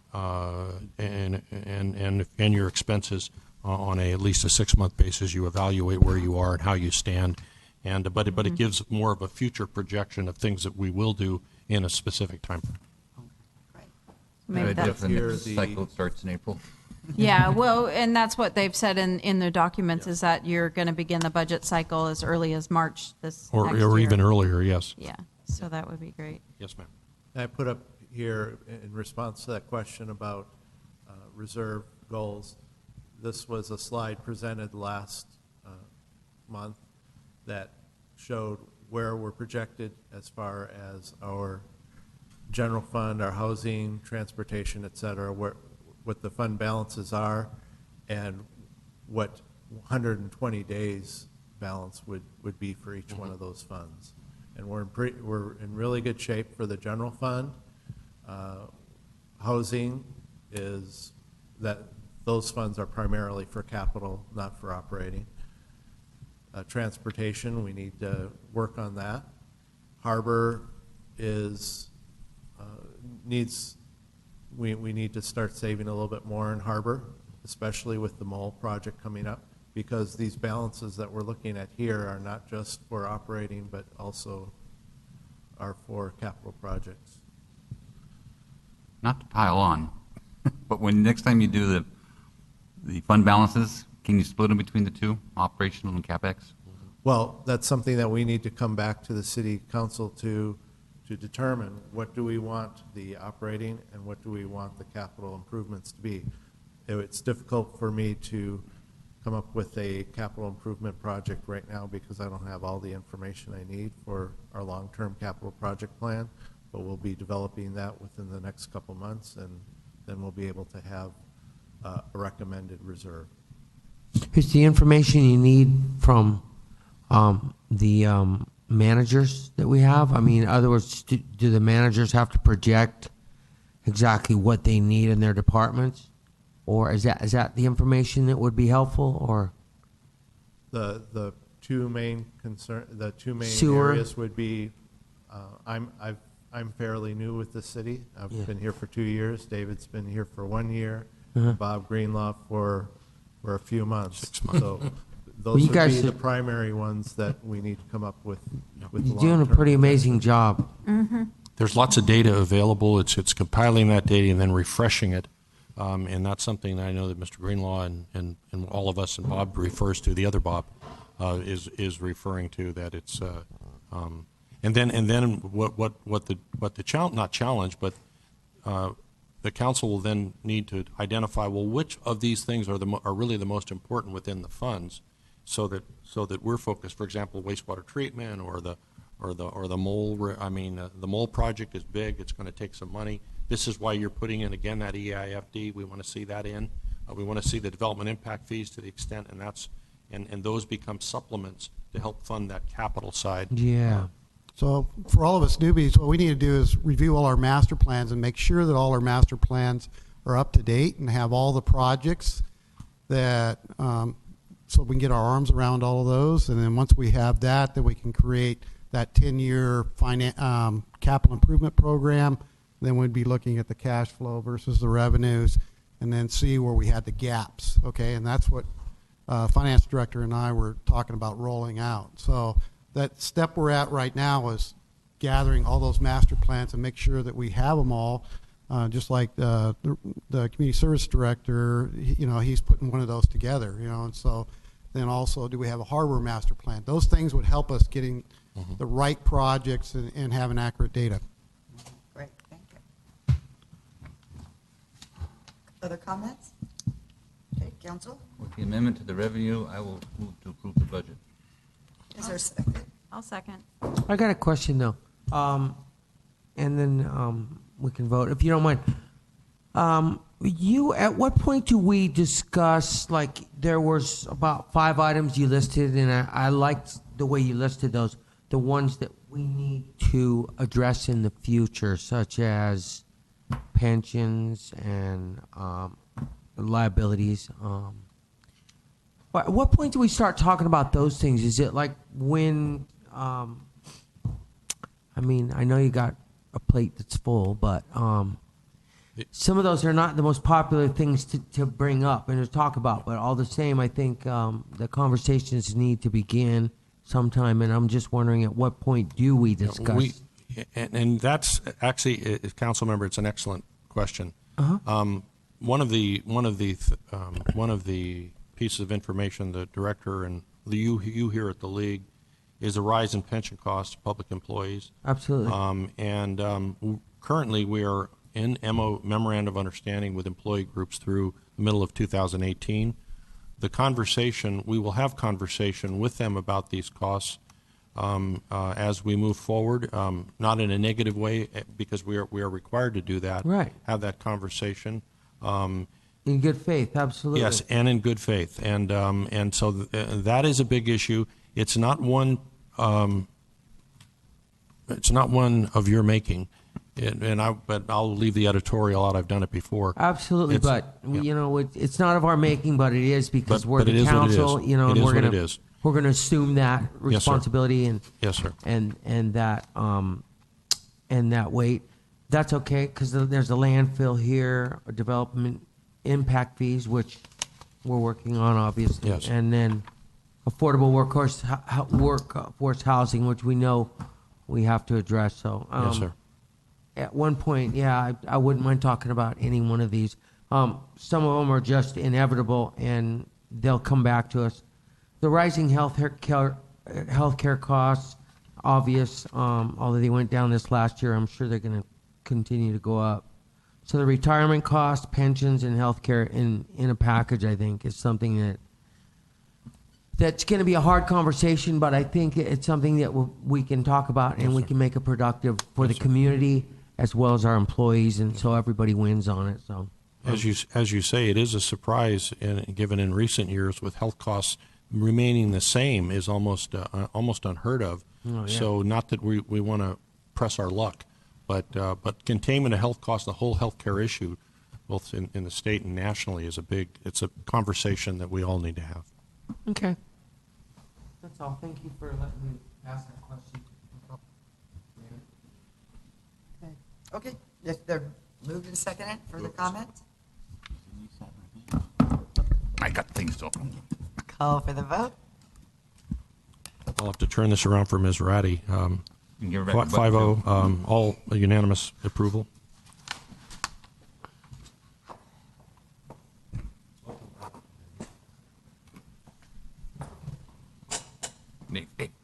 David, give her back her button.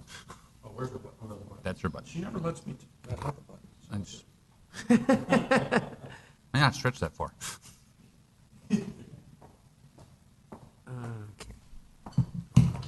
Hi, Denise. Welcome back, Denise. Welcome. Nice to see you. Okay, item number 6. 5. No, 5, I know. I don't like that, and I don't like that. Item number 5.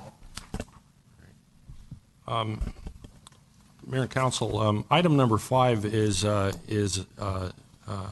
familiar item, or at least for the length of time there's been discussion.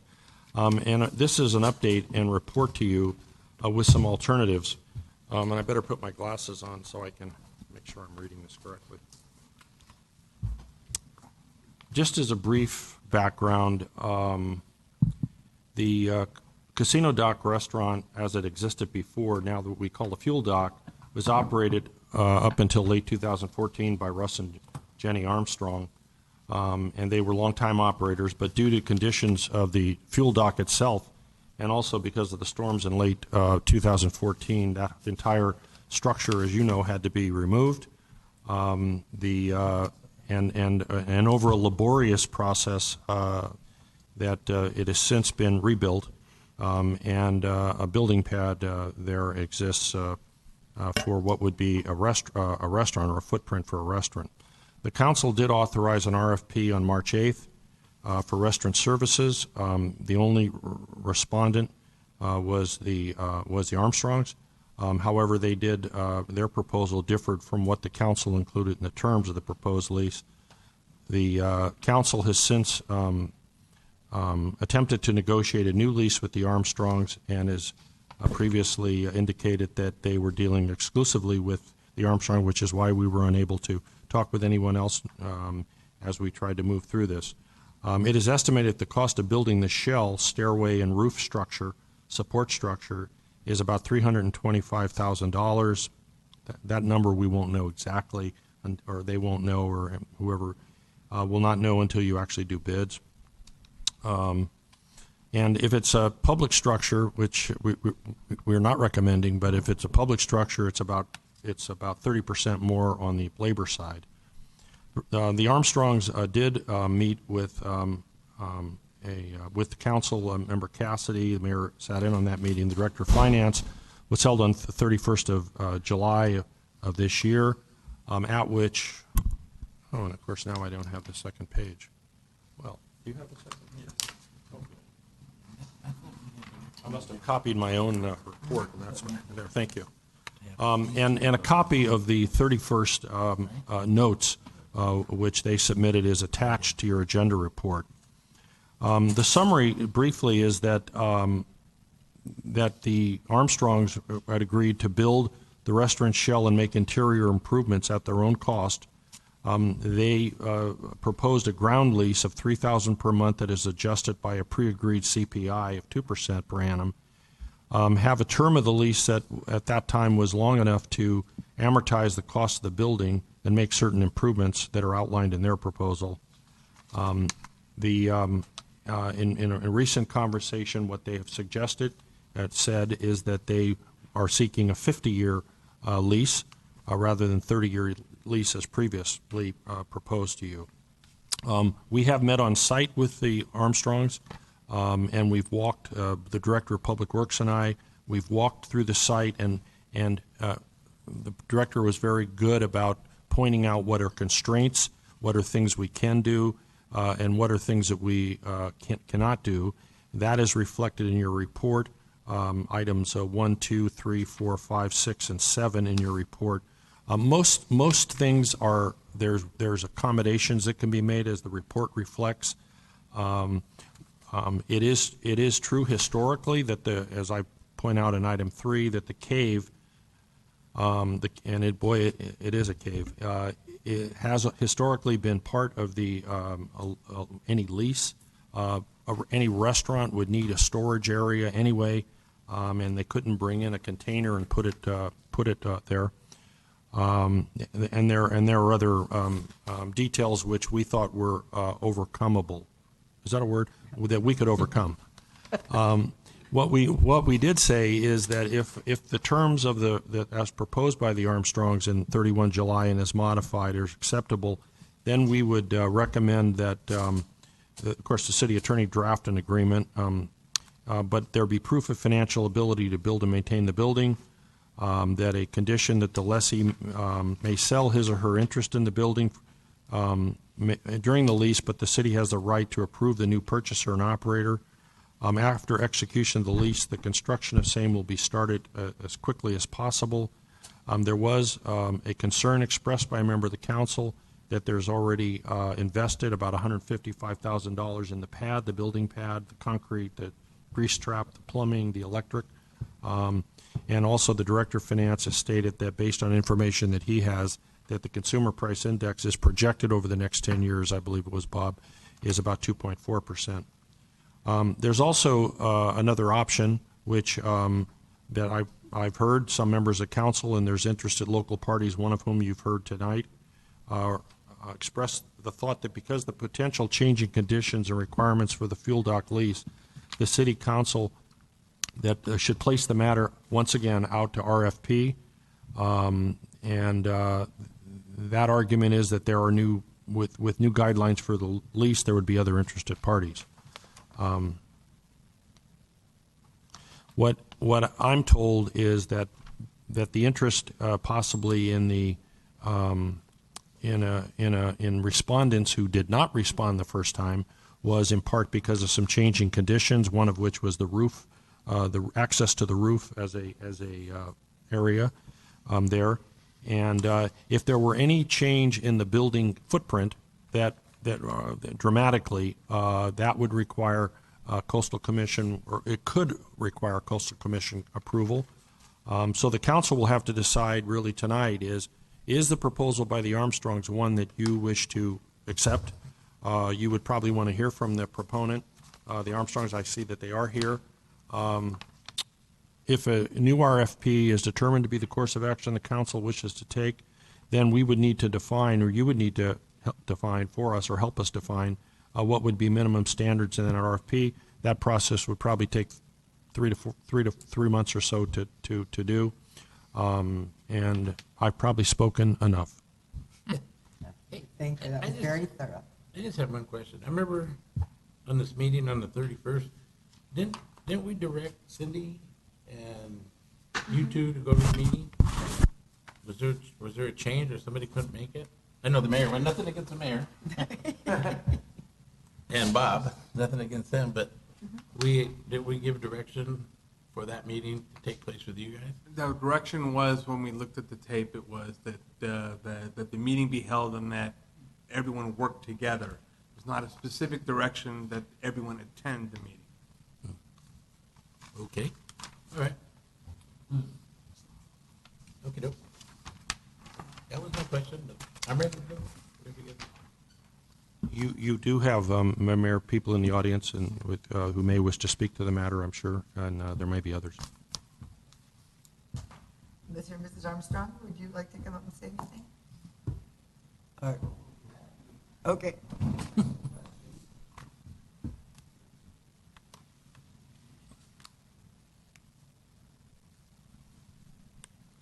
evening, Preston Kenny Armstrong, Evening. 1873 Gaviota. And we done this numerous times, and we know you have questions, and we are here to answer any questions for you as best we can. I don't really have any questions for you guys. I got more questions for like the council, which is like, what do we want to do here? Because the Armstrongs have been in the game since day one. I mean, they've showed interest in what right now is a blank area that we expect them to build a restaurant on. Maybe the terms aren't quite what we want. I'm not sure. But, I mean, there's a few people that have shown interest verbally, but they've shown up to the game. And I wonder, is anything really going to change if we put this out for RFP again? That's my question to the council. I don't think it is. Honestly, I think that they're going to come back and they're going to aggressively pursue this RFP, and because they want that restaurant, and I think they deserve it personally. But I'd like to see a fair way that we approach this. If we had a building out there, then yeah, everybody's going to want to throw their attention to that particular site. It's a winning thing if there's a restaurant built there. If there's no restaurant there, you're going to have to put out your own money, and it's going to be risky, and it's probably going to be it's probably also going to be successful, but I'm perplexed at why we keep going back to these RFPs and nothing's changing. So if we want to do it, that's fine. I'm okay with it. I'm just saying I'm also okay with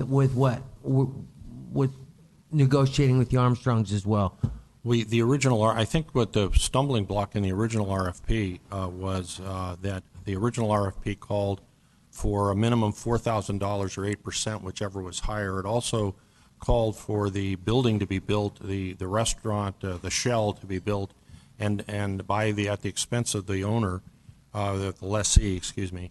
And then at the time when it's completed, that it be deeded and titled to the city. And while there were some interested parties who talked about it, and I can name them if you wish, it's probably not relevant now, the only party that responded were the Armstrongs, but they didn't. Their proposal did not meet the exact terms. I think the original proposal was not realistic. Now, not out of bad faith. Absolutely, yeah. It was not. We're negotiating. That's what it was not an are all about. investment that someone could realize a profit. I think on the other hand, it appears that terms and conditions have changed a little bit about what would be minimums and so on, and so that's where the council has to weigh. Okay. You have to weigh that. What is how realistic is it that we build this? That we build this thing ourselves, that we build a building ourselves and put the budget beside them. Somehow find the money within the budget. Let's borrow some money ourselves. Let's borrow some money from the chamber or something. Maybe the Chamber of Commerce might lend us some money. They got a bunch. Especially if, about this 18% increase in the profits. I mean, let's build a building and make it appealing, and then may the best man win again. And I'll bet you the Armstrongs would win it, but I couldn't be for sure about that. But what is the chance of finding some money? The Fuel Dock Cafe would be part of the harbor revenue, which is an enterprise fund. So the harbor needs to be responsible for the revenue and the expenses. And we're already in a deficit, right, with the harbor. It was it we were 2.2. We're not in a deficit with the harbor, but we do have the mall that needs attention, and it's going to be a multi-million-dollar project.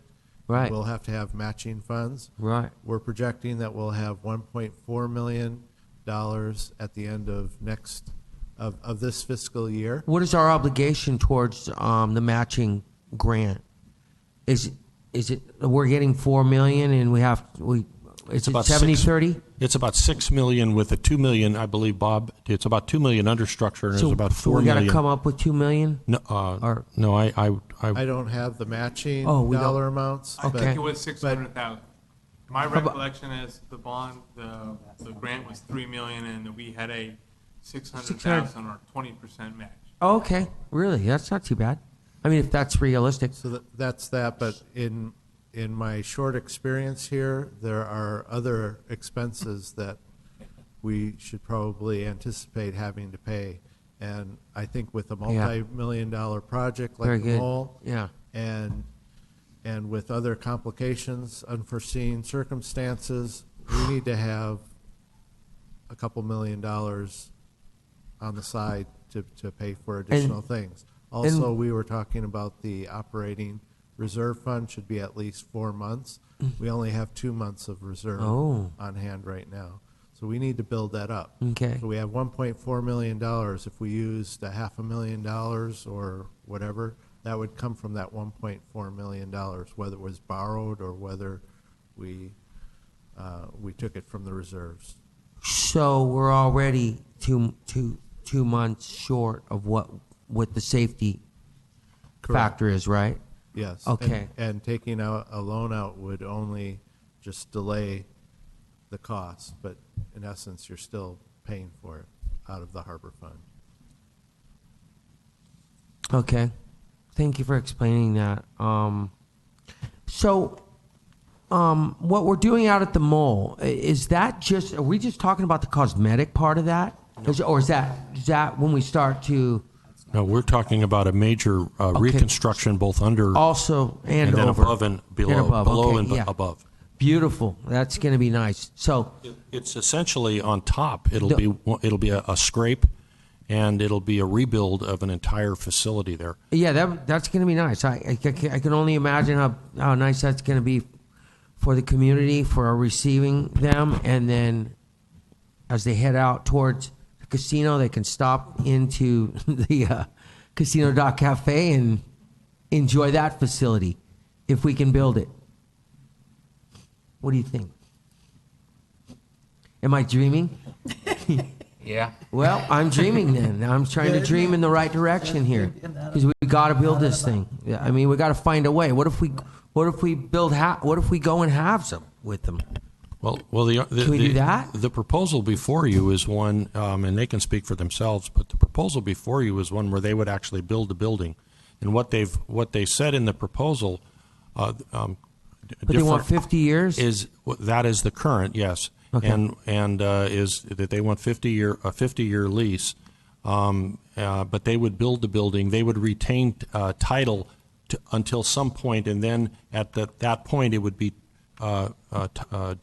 then the city transferred would to the city. Transfer. Okay. Yeah. Okay.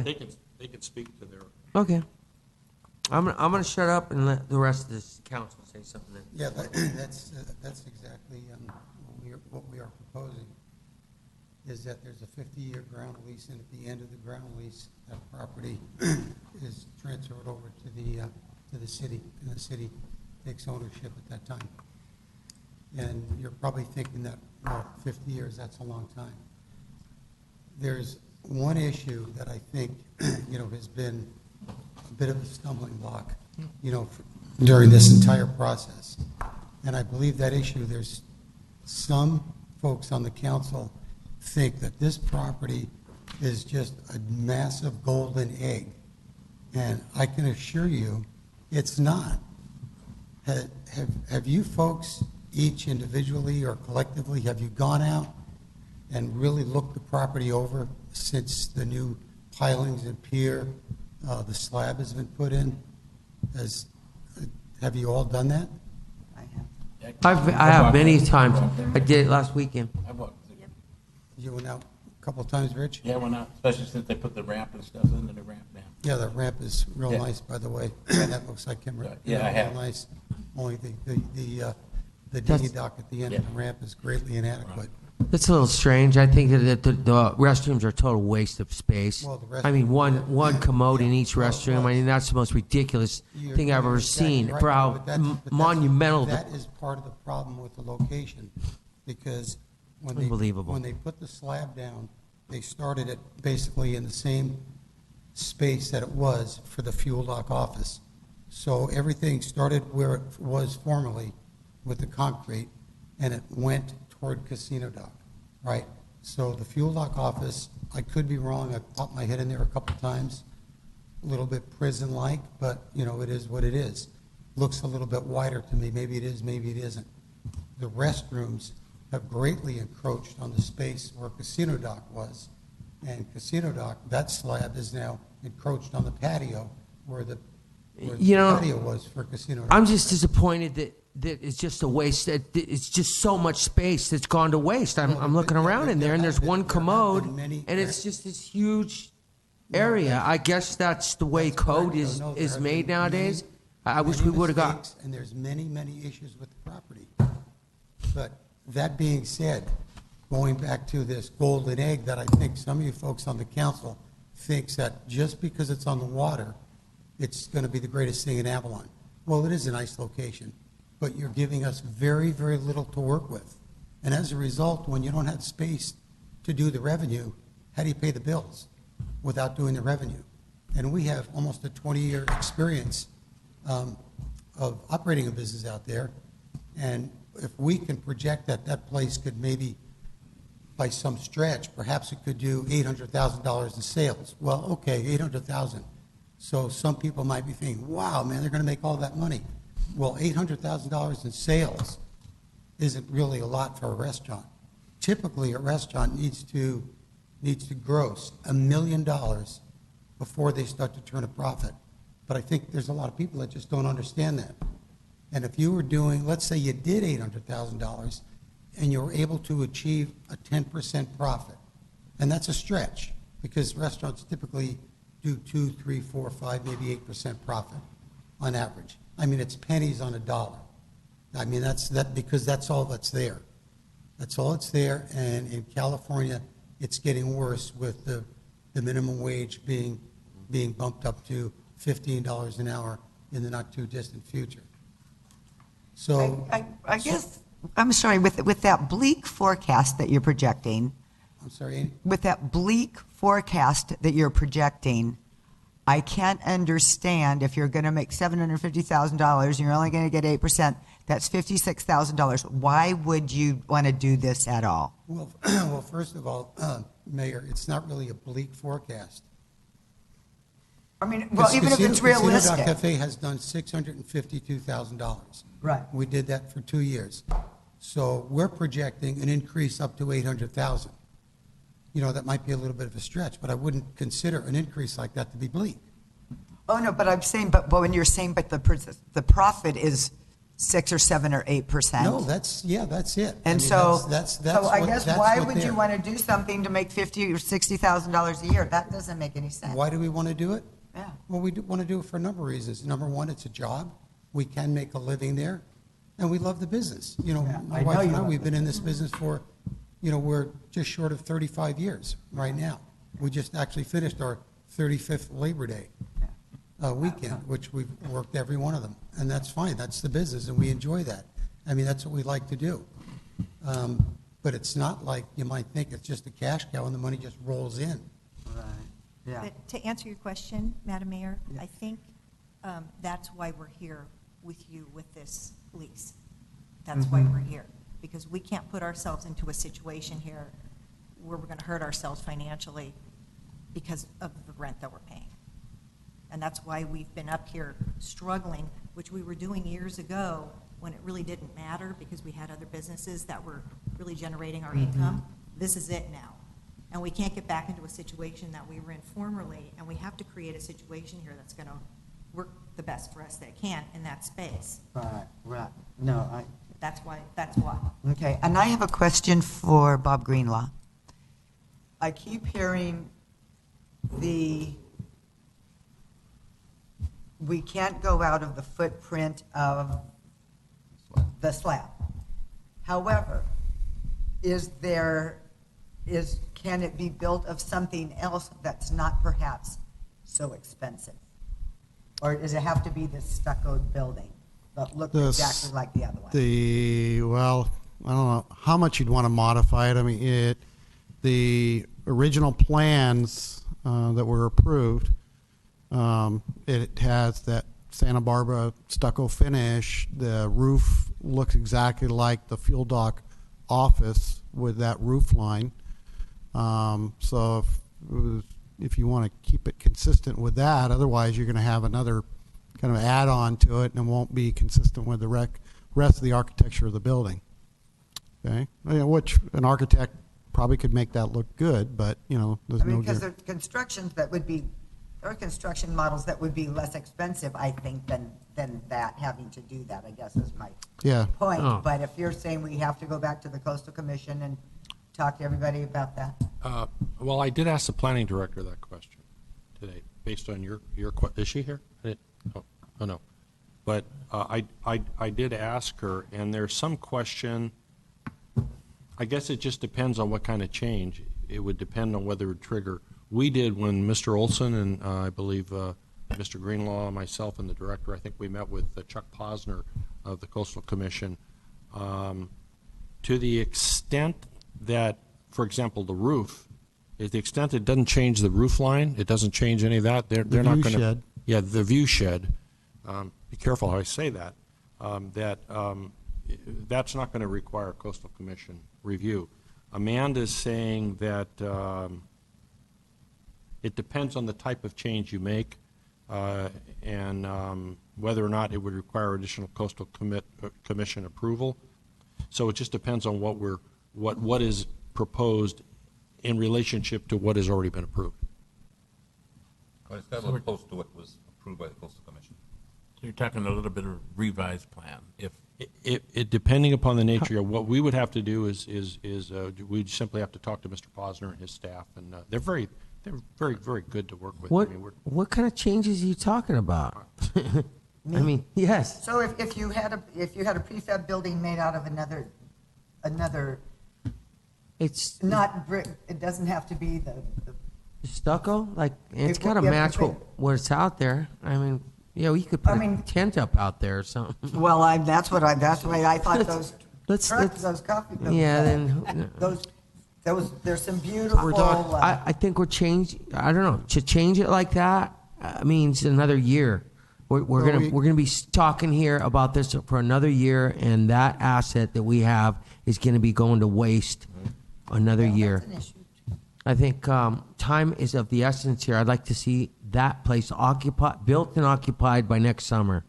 It doesn't need to be blank like this. We got to start making money out of it. We got to find out who owns the easement out there as well. That property line that I've asked for a title of, I've asked for a deed of, that the island company has failed to produce a deed for that, except something from 1948, which the building was built in 1928. So come on.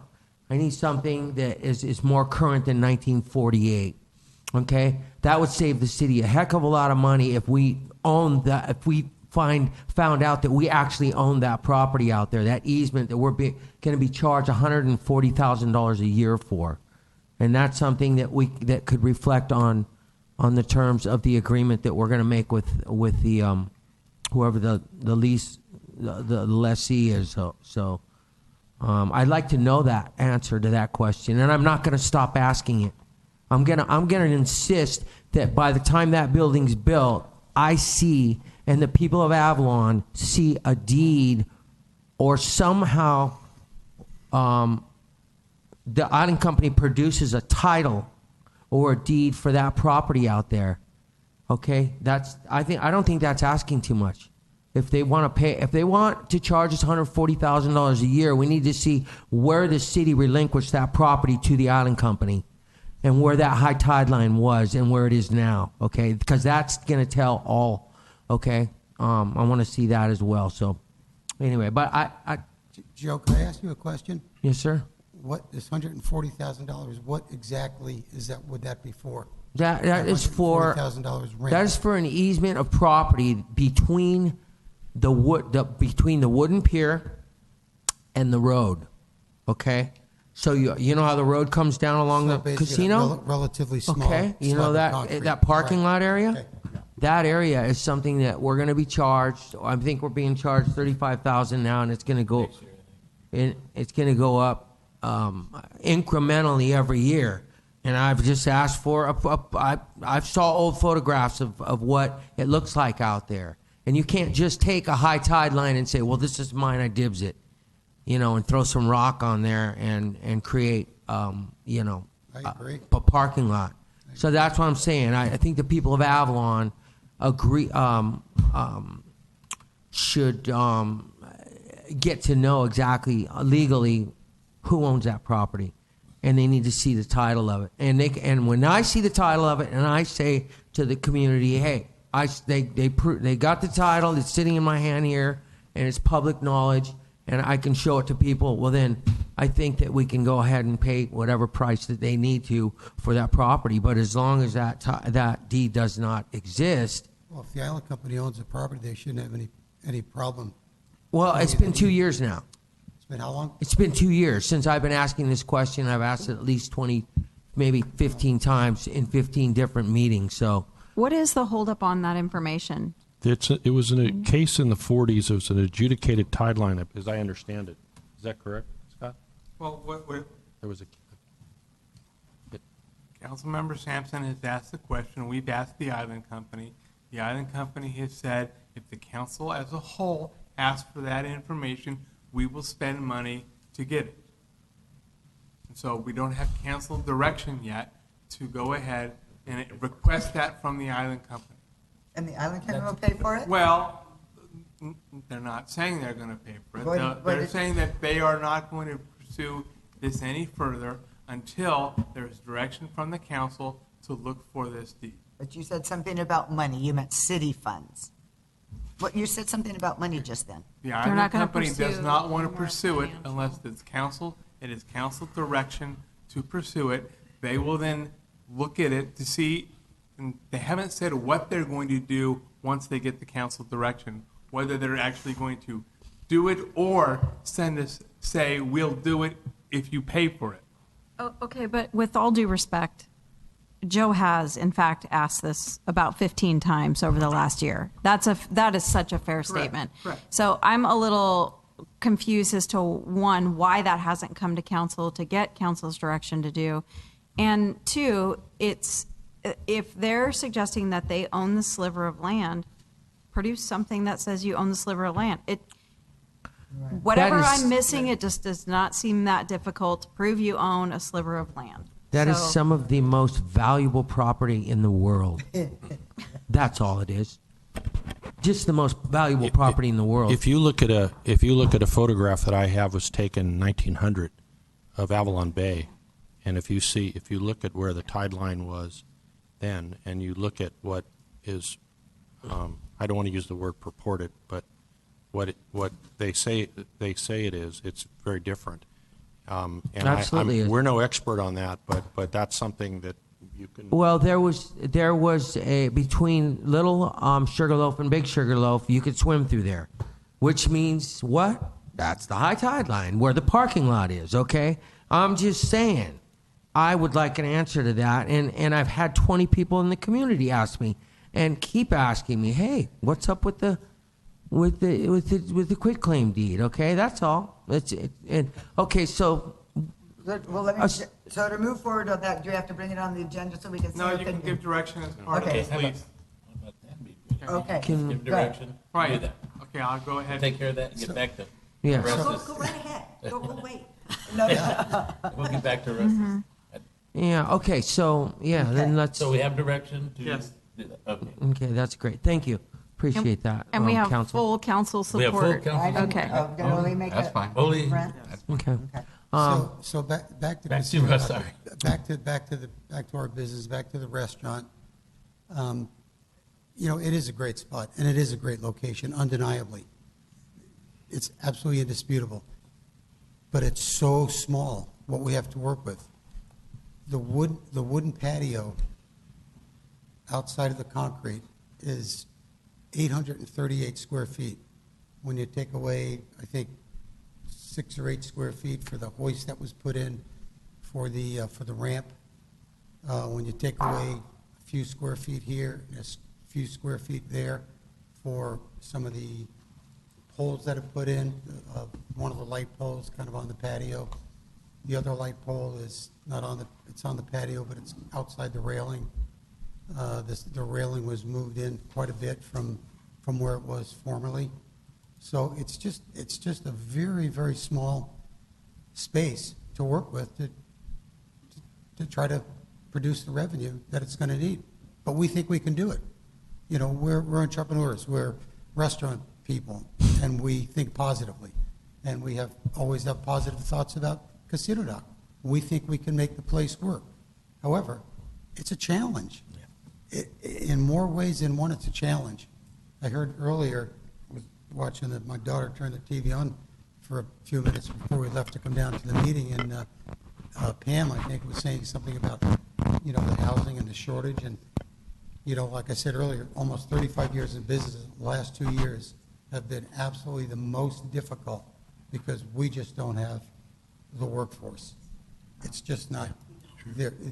We don't have the workforce in town. I mean, where I used to do, I've always done the job of 2 or 3 people. Now I'm doing the job 2, 3, 4, sometimes 5 people. And my wife does the same thing. So that makes it more challenging when you don't have a good a labor pool. And I think the problem there is, as we all know, there's been, you know, so many new things, so many more jobs created, but there was never any thought given to where are the workers going to come from. So that's why we have the situation that we have now. And I think any business owner in town will tell you the same thing. I mean, we talk, we all share the same sentiments as far as the work pool. Let me ask, so what was the I'm sorry, but what was the occupancy of the old place?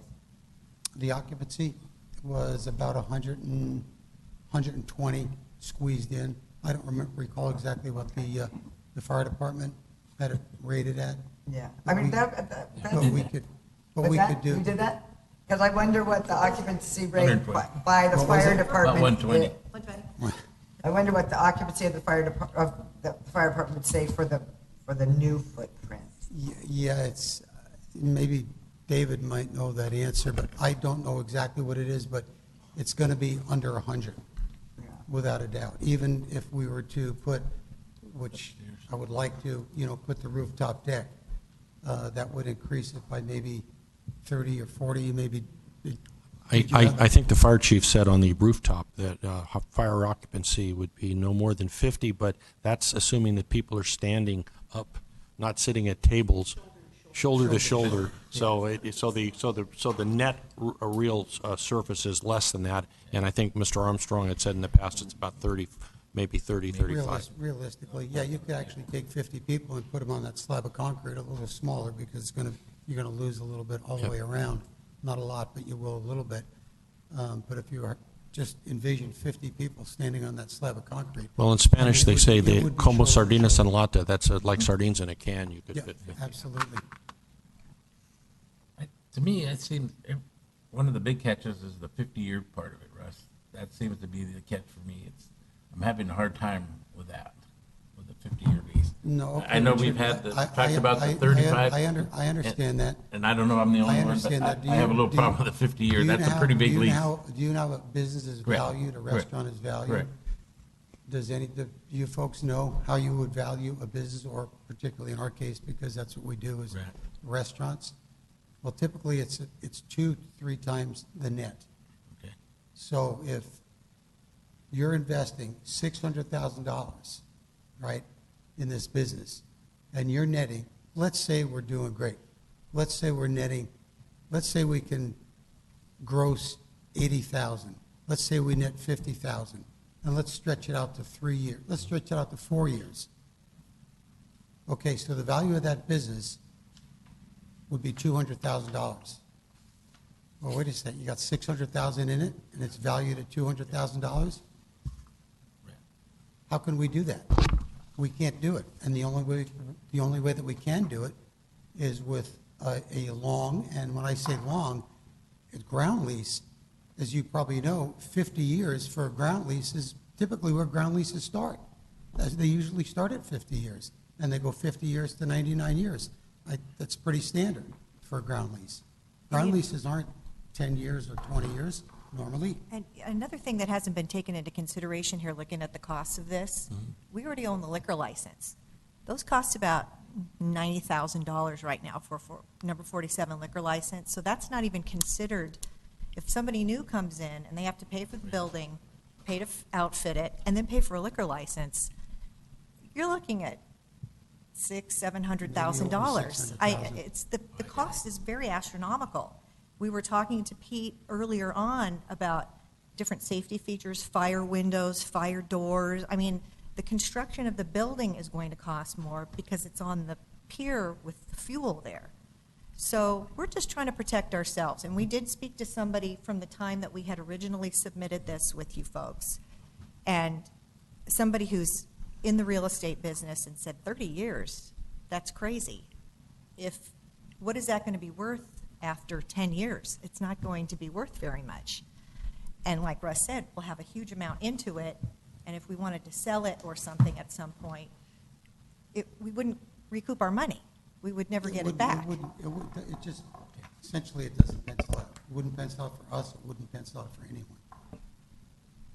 Hence the 50-year ground lease. Does anybody have any comments from the audience? Anyone want to say anything? Paula? Stand up, please.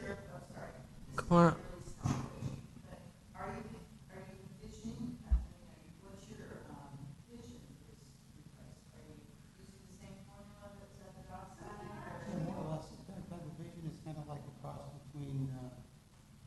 Casino La Cafe, what it was, and Armstrong Seafood, what that was, emphasis on seafood, more food, casual atmosphere. And another issue is, basically it's a seasonal venue. It's all outdoors. There's no inside seating. So the question was, are they going to have the same formula? Since if the audience couldn't hear. Yeah, there's really are they not going much to more have the room. same philosophy as the old restaurant? Similar. In the summertime, we'll do breakfast, lunch, and dinner. Nice. And we'll have entertainment on the weekends, and if necessary or if possible, or if it warrants it, we could even extend that, maybe to Fridays, maybe Thursdays and Fridays, maybe seven days a week. We'll see. It'll be nice. The building is about the same size, but the prior building we were working in was metal, and it was never meant to be a restaurant. So we were making a lot of lemonade out of lemons out there for many years because it got to be 100 degrees in there when the sun was shining, and so we anticipate the same type of business model, but better. The Nicer. dilapidation of the old place is understandable. What you went through. It's just to unfortunate make that with the work. patio because we used to have seating on the water in front of the building. That's all gone. Just the way the building is placed, it eliminated a lot of little nooks and crannies where we used to put tables and have people sitting. They're gone. It's just the side deck. And now there's a hoist that's on there, and the front railing has been pushed back, a couple of feet from where it was prior. So I walked out there the other day. It's small. I understand. Yeah, what you're doing, what you got to have to deal with. I know the Armstrongs are in the business of succeeding and making lemonade out of lemons. Well, we think in this case, I just want to say about that rooftop deck, we don't really anticipate. I don't know if you all remember when the Buffalo Nickel had their rooftop deck and they had to close it down because people were just going up and down, falling. They had a lot of accidents. We don't really anticipate using it for everyday business, for people to take their food up there and having food delivered and people going up and down. It would be more of a private venue that we would use because I don't really see it working out liability-wise and just accident-wise, just people freely walking up and down those stairs up onto a rooftop deck. That was the first place I went when I'd go out there. I would go to the rooftop deck. Yeah, but it would have to really be monitored. And I remember when Buffalo Nickel closed theirs because they had a lot of accidents on those stairs with people taking their food up and down their drinks and falling. And maybe I'll have to sign some kind of a waiver for people. When they sign the you want to tab. go up there? You can't drink. You got to. And have service up there. We're all for it. Yeah, no, absolutely. But it would be a great venue for a small party. How long, this question might be a little premature, but how long would it take to build a place if you had the city's help with whatever we can do? Because if that place, it needs to succeed for you if it's going to succeed for us. So This was resolved sometime this fall, not too distant fall. We'd be ready to go for next season, 2018. man, that would be nice. That's my thinking here, but I want to know what the community would like to say and what this council would like to say.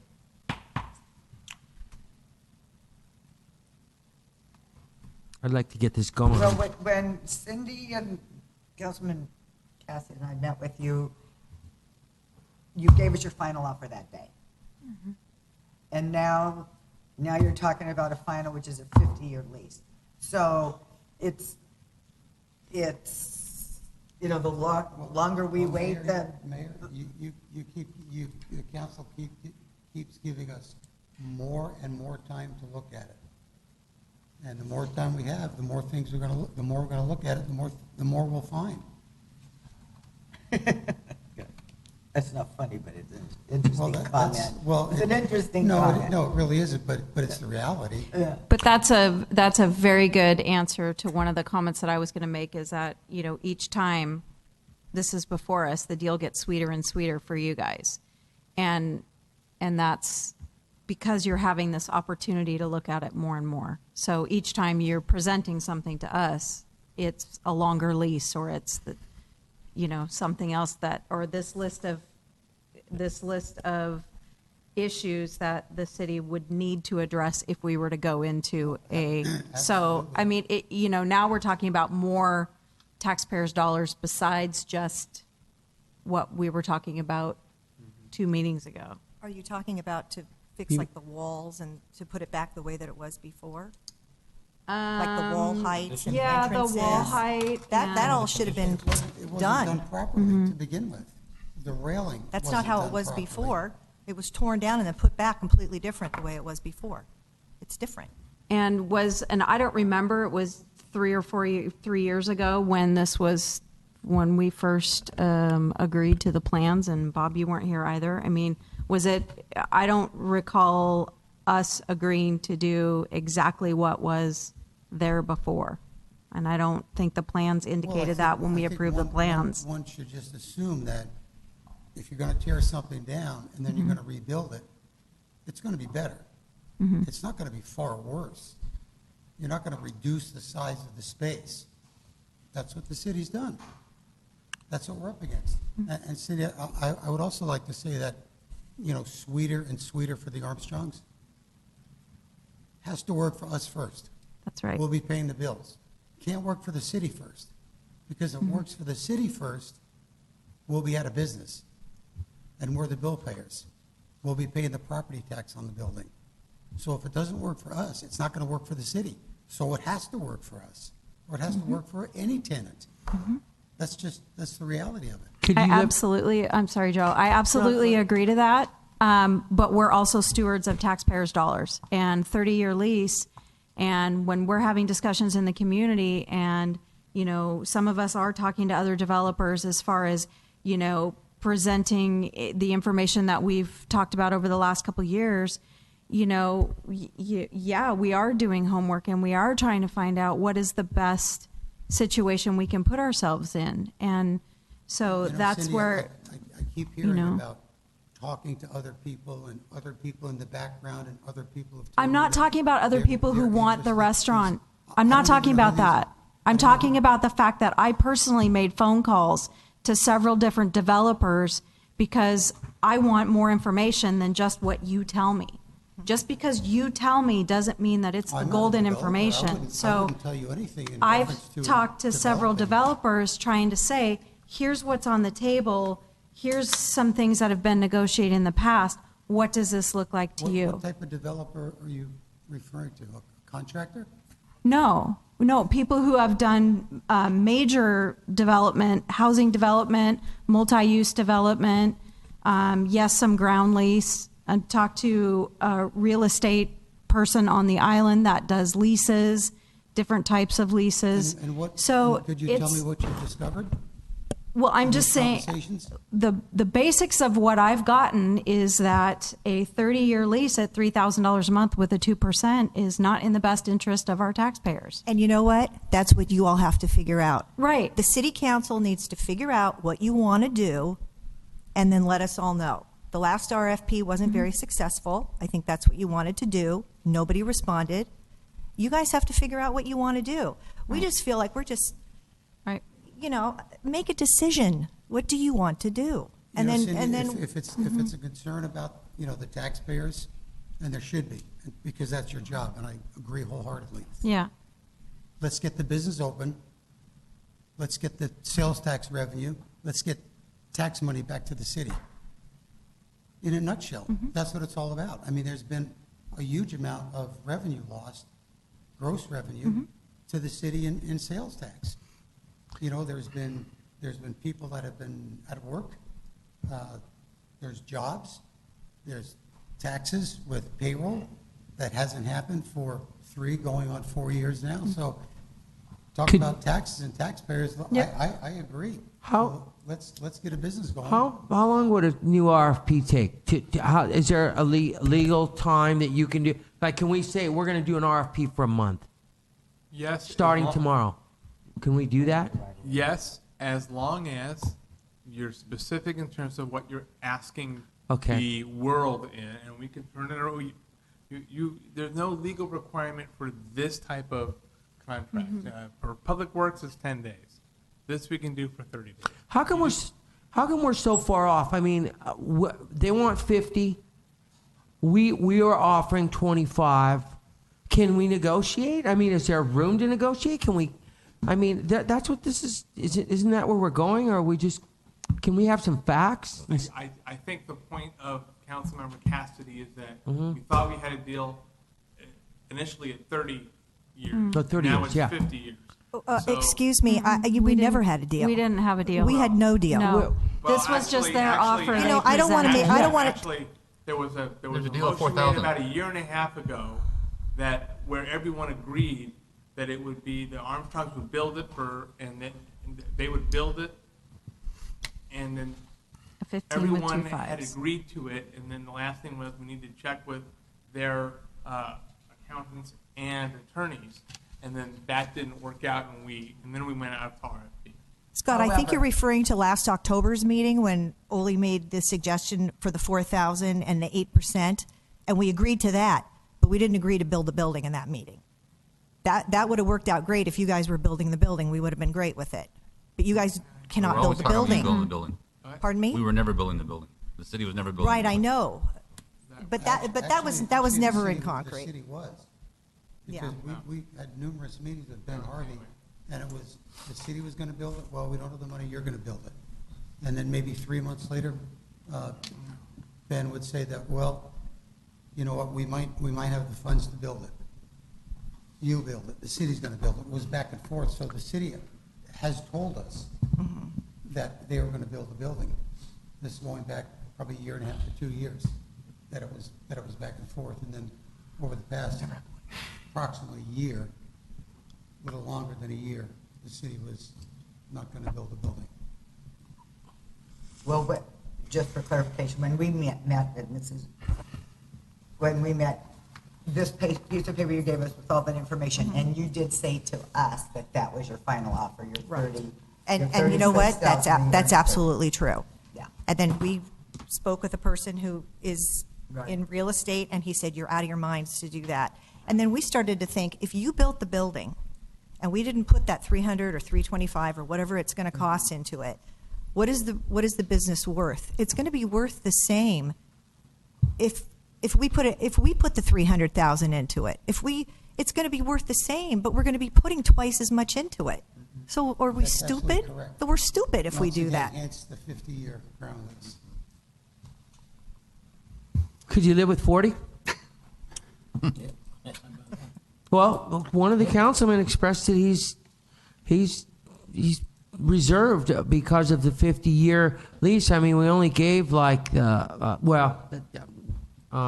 Tuna Club, Yacht Club, but one of them is like we only gave them, I think, 35 years. You know, that's the extent of what we can see into the future. We don't want to give away the farm.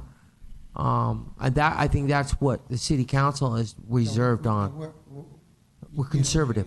We're agreeable people. Yes to that. Okay. 40 years. Yeah, because I mean, then we're negotiating, and it would make it a little more realistic. I'd like to know if that's something that we need to sit down and think about. We need a closed session. I'd rather discuss it here in public.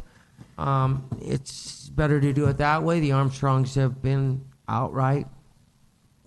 I guess I had a problem when we met with you all. $36,000 for the first year, and then 2%. So at the end of 10 years, we're getting $43,000 a year. I'm sorry, that just doesn't seem Equitable. good. I don't, whatever. I mean, it's $43,000 because Mayor, that building. I didn't hear the first part of that about you're getting 40,000. You start with 36 now for the first year, and then after 10 years, it goes to $43,000. 43,000. So basically, over 40 years, that would be, I believe, in the vicinity of $2 million or more over a 40-year period. Well, for prime ocean real estate, yeah, because you're. I guess my question: are you getting you're not getting a 50-year loan, are you? Again, Mayor. I'm sorry. Prime real estate. Yeah, well, I think it's prime. Okay, I agree. It is. It's a great spot, but you're limited as to what you can do with it. It's tiny. Right. Our past customers come up and they look at me. They go, Russ, what did the city do to you? They gave you a postage stamp. Yeah. Well, let me ask a question. I guess you're going to have to finance this somehow. Are you financing it over 50 years? I don't think you can get financing for 50 years for a restaurant, can you? 40. No, to a bank or however you get money. We've got a couple of options as far as financing goes. But it's not a 50. We could still finance it, but we have to. But so let's say you finance it for 20 or 25 years, and all of a sudden then, at the end of that 25 years, we're still making this little bit of money, and I'm glad you're debt-free. A little bit of money? I'm glad you'll be debt-free in 25 years. It's not a huge amount of money, but you're not going to get a huge amount of money from a little bit of space. If it was the entire dock, from the fuel dock, right. If that were all a restaurant with indoor seating, you'd be getting a huge amount of money. But it's not. It's going to be a hole in the wall that's off the beaten path, because that's all that it ever has been. And it's going to be a little nicer hole. Smaller than it was. Most of the kitchen space is now going to be the restroom. I don't know if you've seen that. The building is the same size. It's just the open space that's less. Okay, well, then that's the money-making space. I mean, well, so which is limited. I mean, you think about it. 838 square feet, I believe it is, on the actual on the deck.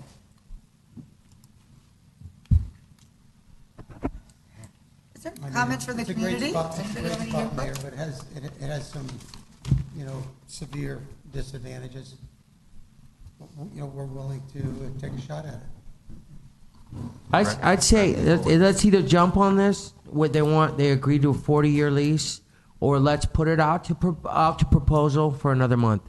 1 month. That's it. Best man wins. Okay, but let's play the scenario out for a second. Okay. Okay, so we figure out what we want to put in this new RFP. Okay. Okay, and maybe it's just baseline numbers, I don't know, is how we started.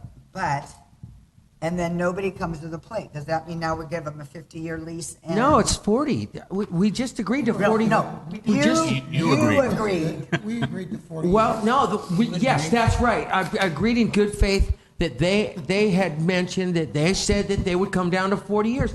What is that? They're giving you their word. Are you saying they're lying to No, you, but they're telling you the I'm saying truth? that you can't say because they said that we're on I'm agreement to a okay. 40-year lease. Then forget about that. Let's put it out there for 40 years. Then, if that's where we're going with this, but we got to do something here. We got to make these changes, put it out for a month, and come back and see who responds. And then we're just walking the dog down the road a little farther, kicking the can down the road. That's all we're gonna do. I don't think anything's gonna change, but maybe something will, and that's why I'm saying in good faith maybe we should just put this out there for another month, because you guys seem so hesitant to say anything and make a move on this, and I want to just get it going. I want to build the building. I want to get a tenant in there. These are the tenants that have shown up every time we put out an RFP. And it's not been the way we've wanted it because they've been in business for a long time, making food for people and employing people in their restaurants. And they know how much money they need to make it work. It's not going to be much, I'll tell you that, according to what is here on paper. But, I know things change and there could be some hidden potential there. There can be some hidden pitfalls as well. So I'd like to see this thing go forward. Two ways, one of two ways. Either we go ahead and start negotiating with the Armstrongs, or we wait, put this out for RFP for one more month, and no more than a month. I don't want to jerk this thing along any longer. Or you guys can tell me. Chili standing next to the air conditioner. It's right on us. Freezing. Oh, The air you conditioner. boys wanted AC. I wish it was. But it's cold. Wish it was blowing up this way. Uh, It's hot up here. Well, we should be in the hot seat. It's pretty chilly tonight. Yeah. I have had difficulty with the ground lease concept from the get-go because I think the Armstrongs are neglecting the fact that we're into this for $150,000. We put the electrical system in, we put the grease trap in, we put the sewer system in, we put the plumbing in, we built the slab. And I think that if none of that stuff was there, that might make sense. But we're into this for $150,000, $155,000. When we discussed the 4,000, 8%, that was the assumption that you were building the building. We haven't been building the building for years because we don't have the money to build the building. And especially after the gas stock got completed, it's like cost overruns. So I agree with Mr. Sampson. I think the second option is we define an RFP. We get very specific in what the RFP says as to how many seats are available on the deck, how many seats are available on the roof, what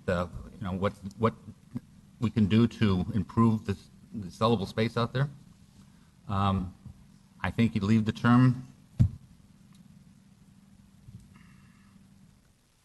We don't want less than a 30-year, or we don't want more than a 35-year. We'll let the people say what we want. Well, now we're going from 50 to 40 and now 35. I'm not sure who I'm doing business with here, to tell you truthfully. Mm-hmm. You guys you got to get the council, as far as Casino Doc Cafe goes, the entire council need to get their act together, and you need to make a decision. But you're the one that's And changing it every time. Ole, I'm perfectly okay with the city sending it out for another month. But if you try to do it for longer than a month for an RFP, Yep.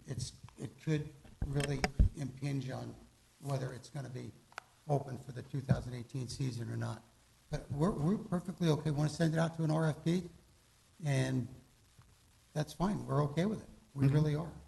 I mean, we'd like to have our business back, but we're patient, and if it works out better for the city somehow, we're okay with that as well.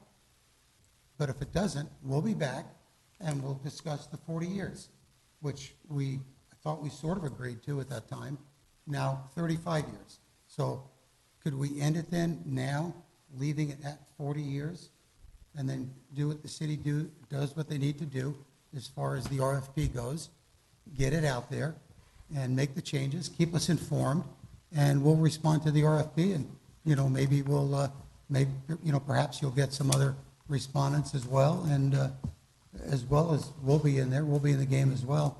But do what you got to do. But stop frustrating us with this and that and this and that. And Ole, when I said earlier, at one time the city was gonna build it, we had meetings, discussions.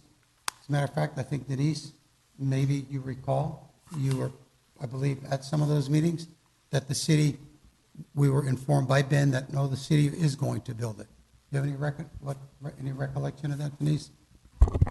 Russ, I remember going back all the way to Steve Haves even, and I never thought the city was ever going to be building it after, I wasn't finished, Jenny.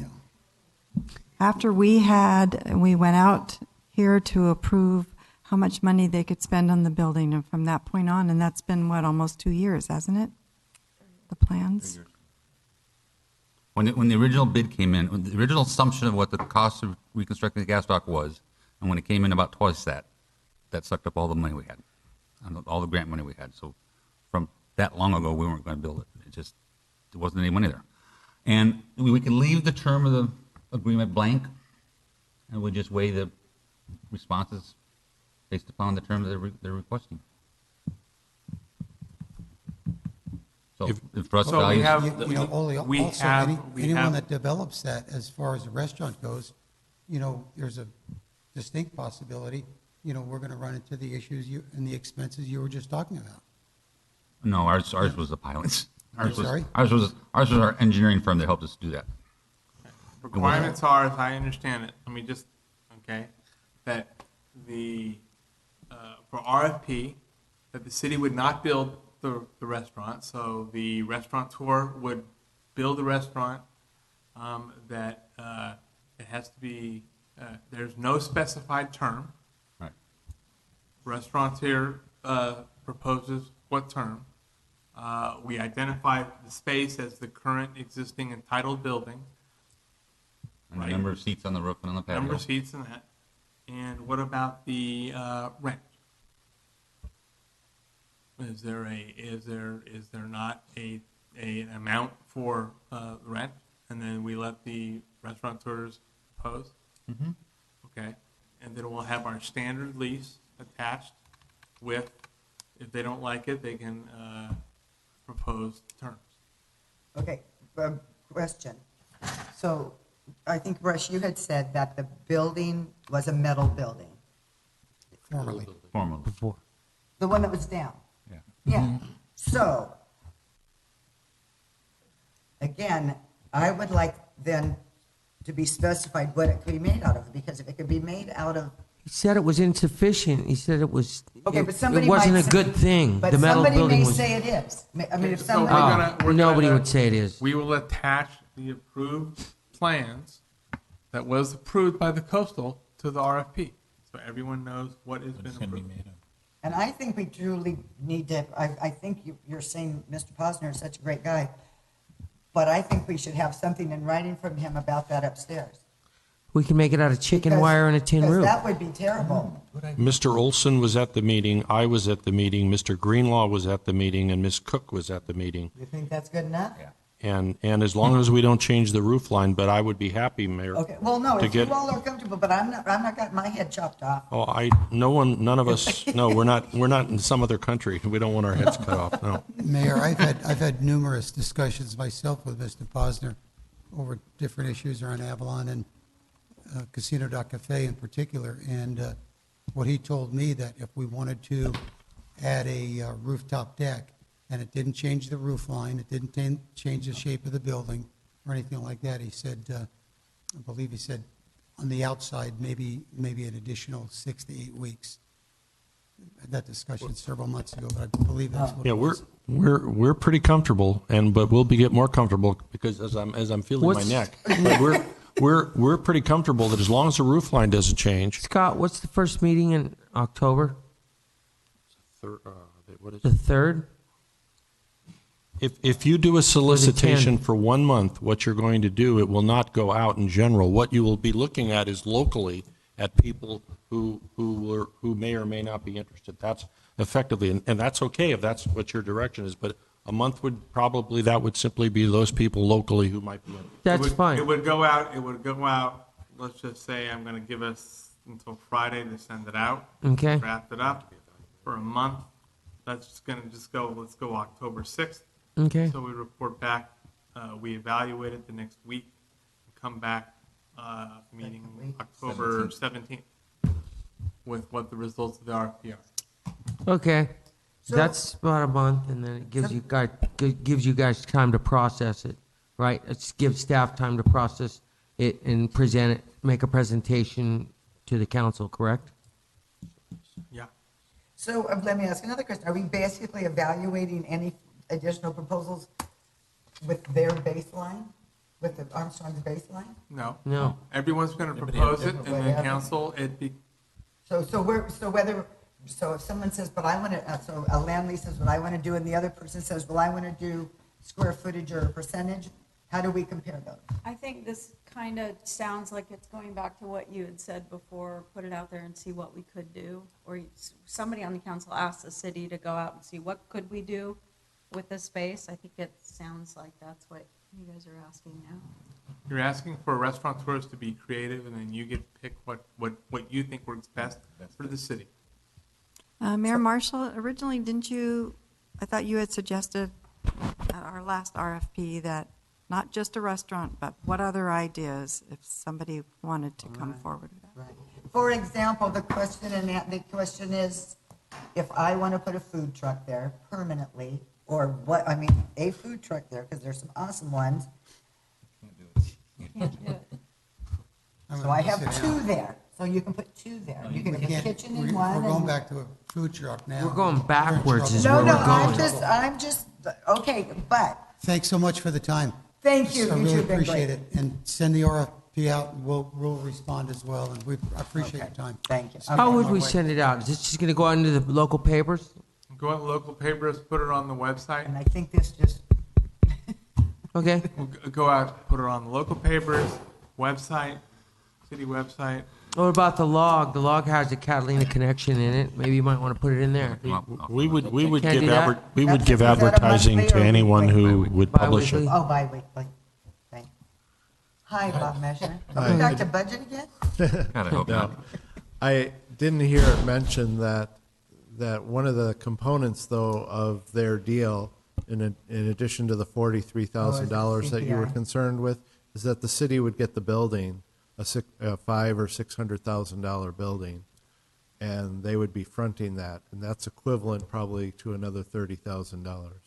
But let me ask a question. If I, and I think we have restaurateurs in the audience, if I, like, they would be furnishing the building, but when they leave, somebody leaves, they can take that stuff with them. We don't need to, we're the owners of the building, not of the They equipment. can take the fixtures Right. with them. Right. I'm So- sorry. They can take the equipment with them. I think that's how you structure the lease. Right. What's that? It's how you structure the lease. The No, lease they own could the say that equipment. it stays or it stays, and that's, yeah. Yeah. Right. It's how you And we- structure it. Okay, Can I get some water, please? yeah. May Do I- we need, excuse I'm me? sorry. What, I'm sorry, Russ? Yeah. Not Okay. attach the building.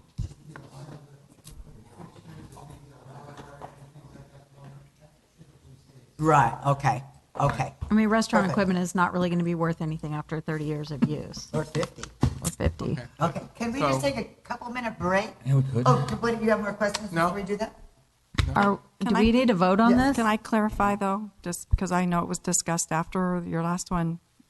Any business, Annie, or were you just talking about any type of restaurant business? I was under the assumption last time that you said any business if it was, I can't think of anything else Oh. out there. I thought that was your point last time, but maybe Yeah, I misunderstood you. It's your call. You have approved plans for a restaurant, but it's your call as a council. So if I want to, that's going to be the new dispensary on the water. Well- We just put the, we just build a sink and. I think and I'm not, whatever. Upstairs, the Yeah. dispensary upstairs. I think it will be difficult to evaluate since it's already going to be, you're kind of opening it up for different concepts. If you open it up beyond a restaurant and kind of, And it's been approved as a restaurant. Yeah.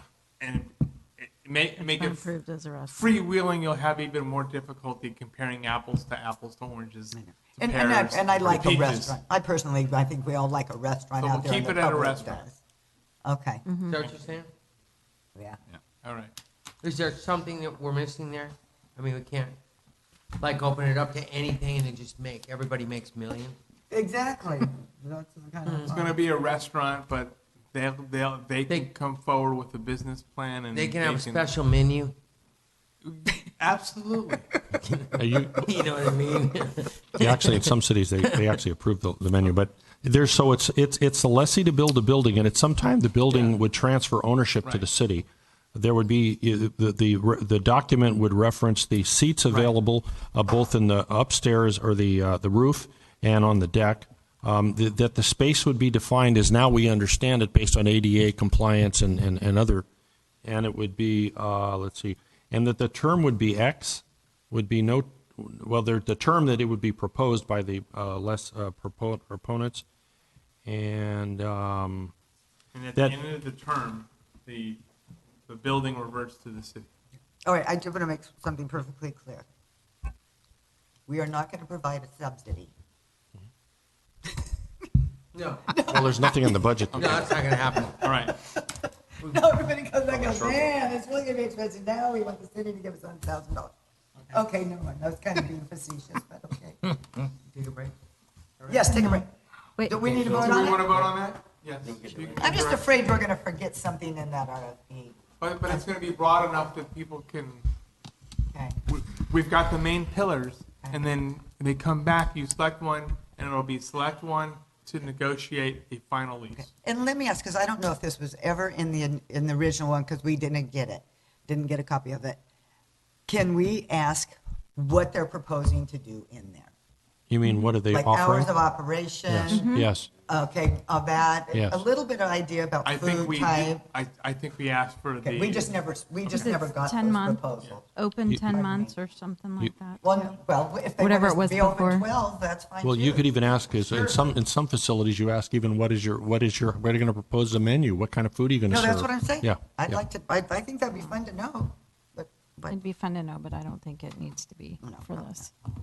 Okay. Is there a motion to go Let's just to bid? give direction Moved. pursuant to the council So moved. discussion to develop an RFP that will aim for Friday, and it'll be out on the street for a month. We'll come back at the second meeting in October with a report on the results of the RFP. Okay, and let me ask another question. In that RFP, do they have to provide their credit stuff so that we have an idea, so we don't say, oh, you get it, and you got 50 cents to your name? Can we ask for some basic funding information at the time? Is that hard for people to get, Oli, if they know that's needed? But it's confidential. Yeah, there would have to be some. Between them and us. Yeah. Oh, right. We can't share. Oh, right, no, I there's wouldn't some- want that, but, You can add that as a requirement. I mean, I think we But should they know if, provide it's called the financial capacity. okay, I think we need something like that. Okay, So we're not voting, we're directing. We're just directing. we're directing. We're taking a Okay. 2-minute break. Okay, thank you. Sorry, Haley.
And we're back.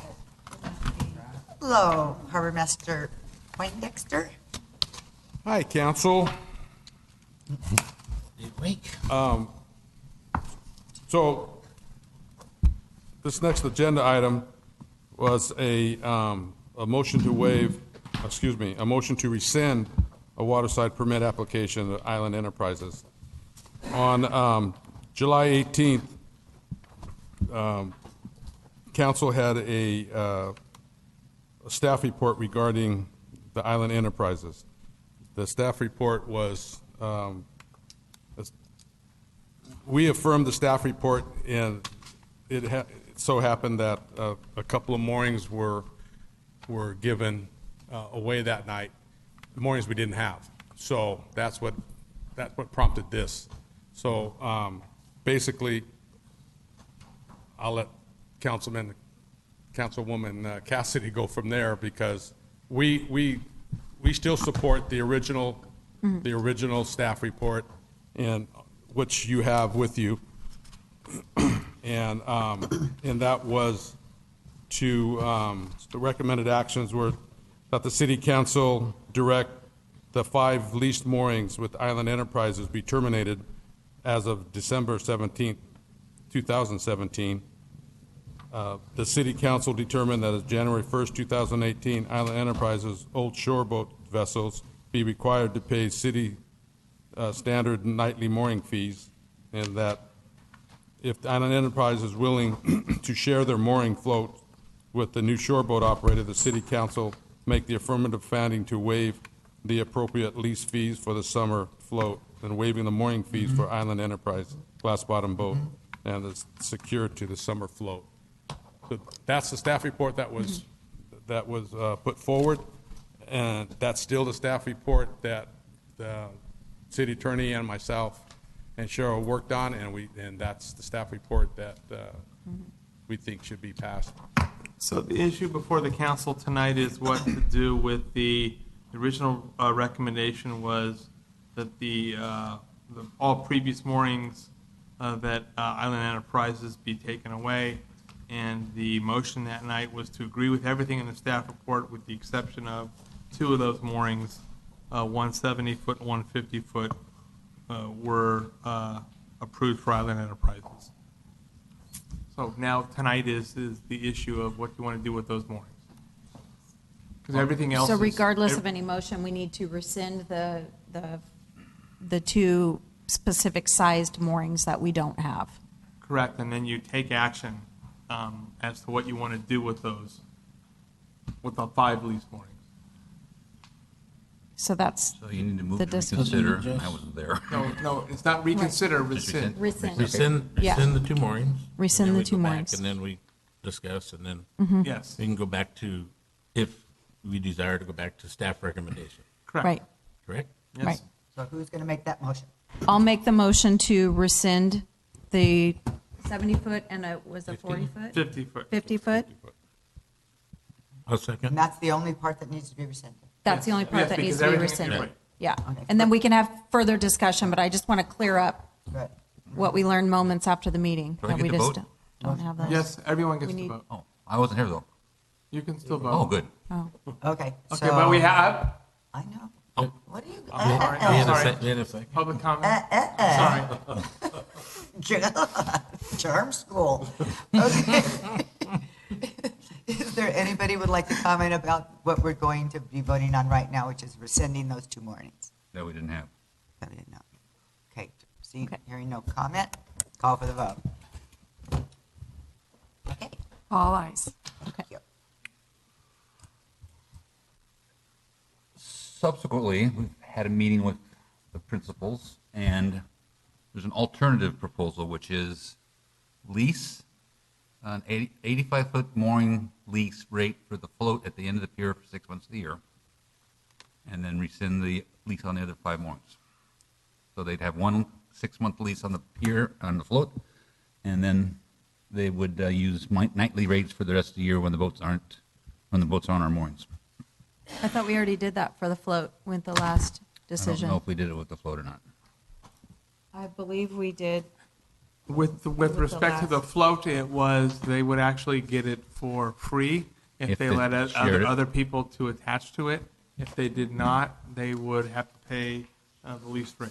So let me ask a question because we have two folks here, Haley and Scott. Was that a deal that was ever struck or interested? You can both come up, you could be a duet.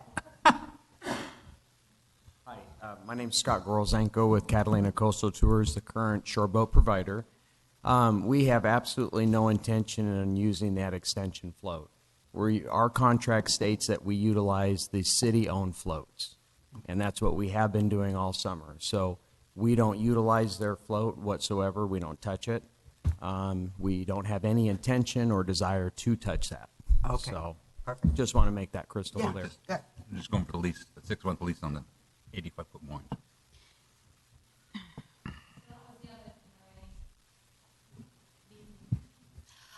Was that the thing that the council offered or that was recommended was that if we were to offer part of our float, that we wouldn't have to pay any fees. Right. So we offer, they don't accept. Now what do? We just pay fees? No, we lease you the float space Right. for 6 months, Yeah. and you pay fees on the moorings in the wintertime. Okay. I'm just saying the original offer was that we had to at least offer it. I know, We but did. you- yeah, but you had to- yeah. Okay. Just checking. Okay. Well, no, but he just said right now he has no intention. Right. So that meeting I'm just never clearing that happened. up. Okay. Okay. Just really quick, and I know that we're not supposed to get emotional and we're not supposed to do any of this stuff, but as a daughter of a man that built a business over the last 40 years, sitting here, going behind the Armstrongs, knowing Aaron, knowing the other Armstrong girls, watching another family struggle that has ran a successful business for 36 years here in Avalon, going through a very similar thing that we have, it's disheartening, you know. Again, this has nothing to do with Island Enterprises. This is Haley speaking personally. I love Avalon because of the small town community. I love all the local businesses. I admire men like Russ Armstrong and my dad, Mark Bray. These guys that have built these empires out here that have been the underdogs that have come up on top. And it breaks my heart to see what the city is making us all go through. So with that, personal Haley's gone. But I'll be happy to answer any questions on behalf of Island Enterprises. So let me just ask, to be greedy, but when we talk about the 6-month lease and then the nightly after that versus what's another option? We could lease them two, or we could lease 4 of those moorings to, or 2 to them, 2 to tours, but that would cost the adventure tours more. Okay. So this is reasonable. Is this something that you? So let's breeze through all the history, right? We've done all that. Several meetings, 3 years of it. Several letters that I've written in the last year alone. This is what we want. This is what we're asking for. This is what several letters have said, so I'm just going to regurgitate it. We ask that we get the 80-foot lease mooring rate for the summer float, correct? We haven't paid anything on that before. So you're making money off of that. We ask that we get lease mooring rates for both the Nautilus, 70-foot lease mooring rate, and the Seaview, which is a 50-foot lease mooring rate, and the other 2 vessels that tie to the float as well. Lease mooring rates for them tied to the float. Idealistically, we would like those to be year-round, especially for the Nautilus and the Seaview. Now, I know that we had a outside of council meeting recently, August 1st, I believe it was. Correct me if I'm wrong. And I understand it's not something that's been offered to anyone else before. We sit on a larger mooring in the wintertime with the Nautilus because of the weight. The storms, it's better on that larger mooring. The Seaview gets bounced around. There's no reason why we shouldn't be allowed to have a lease mooring rate all year round when we don't necessarily have to sit on one specific mooring. The Nautilus wouldn't be sitting on a 70-foot mooring year-round anyway. And again, it's a business that's been in service for a long time. It's a business that has provided an excellent service to the community of Avalon for a long time, as long as it possibly could. Why not give that to us? It's a win-win situation. We sit on the float for 6 months out of the year. You generate revenue on those moorings that we are not occupying. Why not? Let me just ask, does the harbor master have anything to say? Because this is. Jump the waiting list. They jumped the waiting list. Particularly, I don't think it's a win-win situation. I think that there was a process that was developed. RFPs went out. Shore boats had every opportunity to do what they wanted to do, and they ended up not getting the shore boat service. I know they've been here forever, and I know it's a good outfit, and I know that it's a one of those situations that's a hard situation. But as soon as you open this door, as soon as you sit there and say, yeah, we're going to give you two lease mooring rate, not the mooring, but the rate, you've opened the door. You've opened the Pandora's box. Everybody in the harbor committee and the harbor is going to come back and say, wait a minute, I've had the opportunity. I didn't have that opportunity, so now I deserve. Caleb, you name it, Paracel, everybody's going to come back. As hard as this is, and I love Haley to death, but the bottom line is they had the opportunity, and they didn't take, for whatever reason, they could not take advantage of it. We have a new purveyor in there. He's doing a great job. Is it just like the shore boats that have been doing it for 15 years? Not yet, but I see that developing. I mean, it's new time, new blood. But again, once you make this move, I think you got to think really hard and tough about it, because everybody else is going to come at you guys wanting to do the same thing. They want at least mooring. They want this. They want that. It is what it is. So the 6-month lease rate in the summer, and then the nightly after that, is that okay? They're paying 2 for 5, and then it goes, or 4 for 3, and then 2 for 5, I think, again. So, they pay the standard mooring fee, which is probably a better deal than their lease, their lease deal. Okay. But what about the square footage of the float? Is there a charge for that? I mean, that's still the square footage. I mean, there's not a business out there that wouldn't want to put a 80-foot float or 60-foot float on the end of that pier and want to run their business off it. What happens with that? And so we've not and even I got to tell you, I'm in the middle of this. Right. I came into this thing really raw as one of my first staff reports that I had to do. So I don't know a lot of the intricacies of this permit, but I do know that they were given the opportunity, and if the shoe was on the other foot, they would be sitting up here pounding the drum saying, wait a minute, we did it, we did our due diligence, and now we want an opportunity to try to make it happen.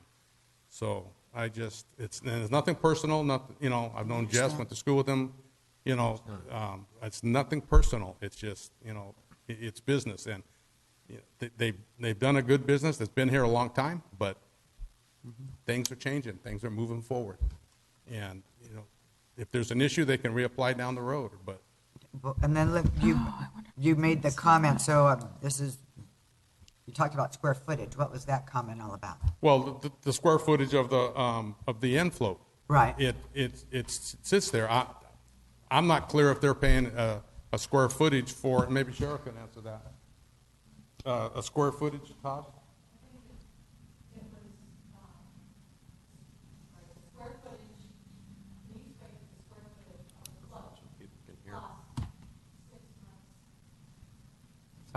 Sorry, girl.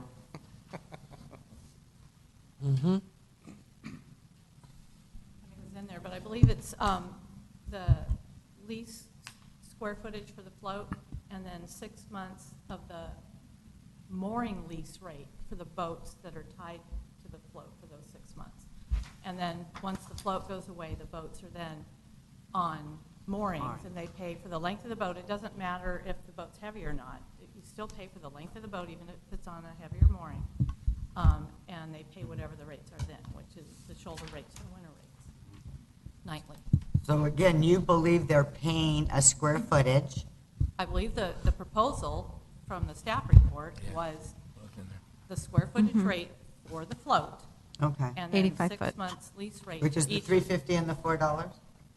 Each of the boats. $350 inside for it, or So- out and in? So what it worked out to be is it's on, if you look at the original staff report, page 1, bottom paragraph, it said that if Island Enterprises would be willing to share the summer float with the new shoreboat operator, which they have, okay, then that we would recommend waiving the proposed lease fees associated with their summer float and 17,550. and the 17,550 mooring fees for the 2 glass bottom boats moored there in the summer month. So they get that for free. Okay. Then after that, it's whatever boats they have or what other boats they have, they just pay the regular leased rates. Fees. Fees. Period. No fees. So the motion as it was made and was adopted, because they've offered the new shoreboat operator the use of that, because I know, that but he's not gonna they do it. said no, they've got, pursuant to your past action, the use of the summer float for free. But other than that, if they have other boats in the harbor, they have to pay the regular leased rates. At least that's what the staff report recommendation was, and that's what the item before you today is. What do you want to do with those other boats that I got that, aren't here? I'm sorry, but you didn't answer my question about square footage. Okay. I didn't The understand. square footage of the float. The summer float, it's not a square footage, it's just the summer float. Oh, you said square footage, so I that, I thought, oh, do we apologize. do it like a restaurant where you get your inside and your outside space? No. Okay. To figure out what it is. So that would be for this year only, or does that carry over to next year if the float's It still goes there? retro for 2 years. No. So Well, that's it what the states in the condition staff of- right that's- now, that's is that what for the this year? condition of this island, yes. For this year? For this waterside permit. For this year? Yes. So next year it comes up again? Next we year it comes up renegotiate? again. Every year it comes up. We renegotiate, we could make a we could charge them. Correct. Okay. Okay. Haley's got her hand up. Come on up, come up. Yeah, that's right. That's right. That's why I asked. That's why I asked. That's why I said go retro. That's what I said. Ask. And that's another thing. So let's talk about these past fees that Cheryl just reminded me of. We were told that we didn't have lease moorings, the 5 lease moorings that you guys want to talk about tonight as well, correct? And the harbor would like us to pay past fees on moorings that we did not use and or occupy because we didn't know we had those leases. Correct? Then don't think verbally so. we were told that we could have them until the end of December, but where is our written lease agreement for those moorings? I have not seen them for 2017. Don't look at me. Right. I mean, Correct. Okay. so Okay. what does that Yeah. mean? So that means that we're not going to charge them because they Is didn't it use. prorated? Is it discounted? You didn't use them, so we can't charge you for things you didn't use. Okay. That's what I'm just curious because, I'm not going to go in to lease a house and pay all the way to January because someone said I could, but I didn't know about it. No. Okay. Okay. Just checking. Yeah. Just want to make sure. Okay, so you want to make a motion there, Mayor Pro Tem? Oh, yeah? Okay. I can make a motion. Sure. We don't rescind the lease because we never leased them. Correct. So on a going forward basis, the summer float pays 6-month lease of an 85-foot mooring, and the wintertime they'd go the regular mooring fees. What are you looking at? That's inconsistent. No, I'm sorry. Because the float's gone 6 months Yeah, the later. float's only here 6 months. So the But your so it previous, pays. but the previous motion was, and what they were entitled to, is if they offer that summer float Right. to the shoreboat operators and they say no, they get it for free. That was the condition of your waterside permit for this year.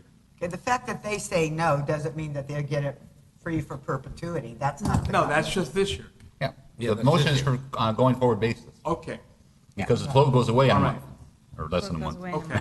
So so you're making it, so we're deciding the conditions for next year's waterside They permit. can install their summer float and pay a 6-month lease of an 85-foot mooring. And we're not going to give them the 5. No, well, we already didn't We give it to already them. didn't give it. No, but we offered to give them those We're two. not charging them for the But float we- next year? that's Is that what what we you're said. No, he's Yeah, saying they're you being are. charged 6 He's months. saying you are. 6 months at 85, whatever the rate is for 85 feet. 85 foot. And then any of his other vehicles pay the regulars. The regular. On the staff report, it says, staff feels mooring fees for the vessels left tied to the dock, along with the lease fee for the space of the float occupies, that the float occupies should be charged. So they're talking about charging to have the float there. They're talking about charging to have the boats alongside. Oh, you're according saying to they the should staff pay for the report. boats And that's alongside? right before the last paragraph on the first page of the July 18, 2017. No, that's if they want to keep their summer float exclusive, yes. Yes. Staff, if they want to keep it exclusive, so this is going forward, if they're going to use it, then they should charge the 85 foot lease. Right. And then if they're attaching boats to it, is the additional thing, that the boats themselves should be charged lease space. When you're attaching boats to that So for- summer dock. And that could be anybody's boat that they want to work with? Like if I say, I got a boat, and Haley, can I tie up next to you? I'd have to. But then it's not exclusive. Yeah, that's not. But I mean, there, Go ahead. you're not going to allow anybody to tie up on your float. I think we already agreed to that when we met before, so we need to just take that off the table. We'll make sure it says it then. Right. So we just need to take that off the table because there's not going to be a negotiation with another company for non-exclusive use.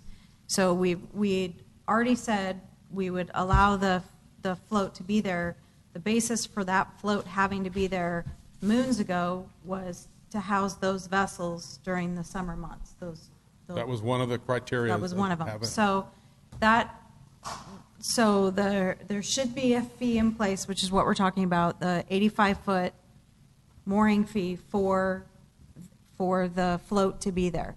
Then nothing is changing in terms of any other vessel, whether that they own. If they can tie to that float in the summer, which they're already required to do, or in the winter they can tie them to the harbor's moorings. So let me ask to clarify this for me. So there are two vessels, the Nautilus and the whatever, Seaview. could always be parked by their. They're on their required float. to be during the summer. And they're only paying. They're required to be. The 85-foot mooring fee, and there's. No, they have to pay for the for the boats, vessels too. as well. Okay, okay, want to make sure. That's no different for, the repair barge. They have to pay no matter what vessels, no matter where the vessels are. If they're on the repair barge, they're on a mooring, they still have to pay the fees. Is that consistent with your motion, Councilmember Olson? Trying to figure it out myself, thank you. Let me clear this up. We break this down for you. We would like an 80-foot lease mooring for the float, correct? We would like lease mooring rates for the vessels tied to the float. Okay. We would like to have them year-round. You would like us to have them 6 months out of the year and pay the nightly fees during the winter. This is what I'm understanding. Yes. Yes. Okay. All right. Now, we keep going back to this staff report. I'm just trying to make it as simple as possible. So that's what we would like. Now, the 5 lease moorings that you guys were talking about before, I only brought up the fact that we haven't gotten a lease agreement yet because we have not. Those are also, island navigation lease moorings that we're discussing. I want to make sure that we're very clear on that. And Those were taken we off. keep reiterating that. Okay, and that's fine. I Okay. just, again, would like to reiterate island navigation moorings that we need lease agreements for in order to put boats on them for this year, right? Because that's what we're saying. We're getting them through the end of the year, correct? If you want to pay all Not- the fees, you can get them for the end of the year. Okay, and that's fine. I just, like I said, I just want to make sure that we are all on the same page because there's Oh. lots of confusion going on here. Oh, I understood you didn't want to pay the maintenance fees and the annual lease fees, because that would be more than it's going to cost you to put the boats on the moorings for 3 months. Are we talking about the 5 now? Yeah, we're talking about the 5. Okay. Let's get the agreements first, and we'll go from there. Right? Through the end of December. That's the staff recommendation. But I believe I understood that you didn't want to pay those back fees, because it would be more than the cost of putting the boat on a They mooring. would be prorated. Cheryl even just said they would be prorated. Only would you buy a house and pay for it for 6 months out of the years that someone else rented it out for? No. You are a smart man. We are merging the moorings again. Right. Okay. Okay, let's not. Let's not merge the moorings. Let's go forward with the float and the boats tied to it. We'd Right. like lease moorings for the float, 80 Right. foot. Right. We'd like lease moorings for the vessels that are tied to the float. For 6 months. Moving forward. 80 or 85? I'm hearing I- 85. I'm hearing 80. 80. 80. That's fine. And we're good? I think, and then the 5 other moorings just disappear. The 5 other moorings disappeared. Those were Go back to necessity Right. shore boat That was things. December. Yeah. Okay. Is But there a I motion? just want to make sure you understand that in the staff recommendation, it was a per square foot price for the float. And Haley's recommending a mooring lease rate for the float instead. See, there's square footage again. It keeps Yes, popping up. because the float is like, it's like the lease of outdoor space next to a restaurant. Right. Right, it's per square foot rate, not a mooring rate. So Andy, like a 30-foot mooring might be $27 a night, but a 50-foot mooring, based on the footage, would be 87. I just came up with those numbers.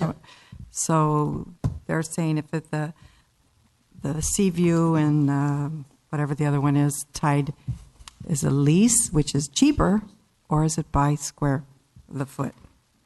No, it's the float The float only. square is footage. a- itself. That the recommendation was the float only would be a lease, like a square footage lease rate.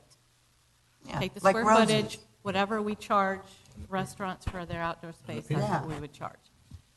Then the Seaview and the Nautilus would pay 6-month mooring lease rate Right. for their sizes. That's what the staff report is saying. Okay, Just so. wanted to clarify the difference. So how many square, okay, so that's why I was asking how many square foot inside and how many square foot outside, because there's 2 different rates. Oh, they're both, though.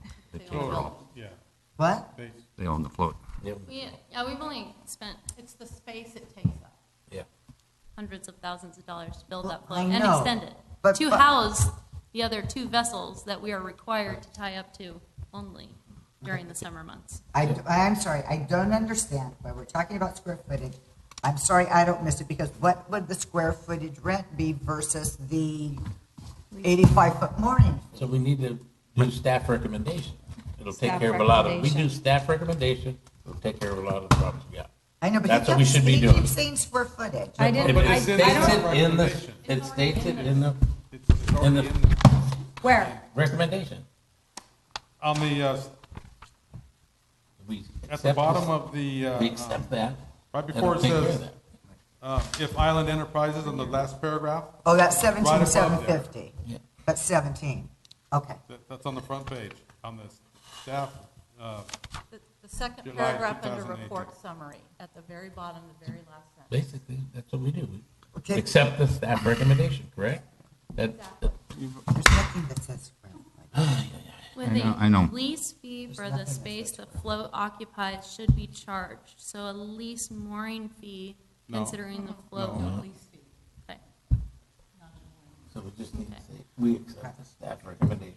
That says it right there. The So lease, right now. the lease fee is the square footage of the float, or is that, in this case, is that what that is? Okay, so is that what we do with other floats The in the harbor? Is repair we barge, charge them for for example. how big the float is? Again, we're all getting, because we're not looking at the language. What the language says is, the staff. if they want to keep their summer float exclusive, which they're going to, Right. the mooring fees for the vessels left tied to the dock should be charged along with a lease fee. So the boats are charged, whatever the Right. length of the boats is, but whatever that fee would be, and the mooring fee for the summer float there, which Councilmember Olson's motion is that it be set at an 85-foot lease. Change to 80. Right. Go on.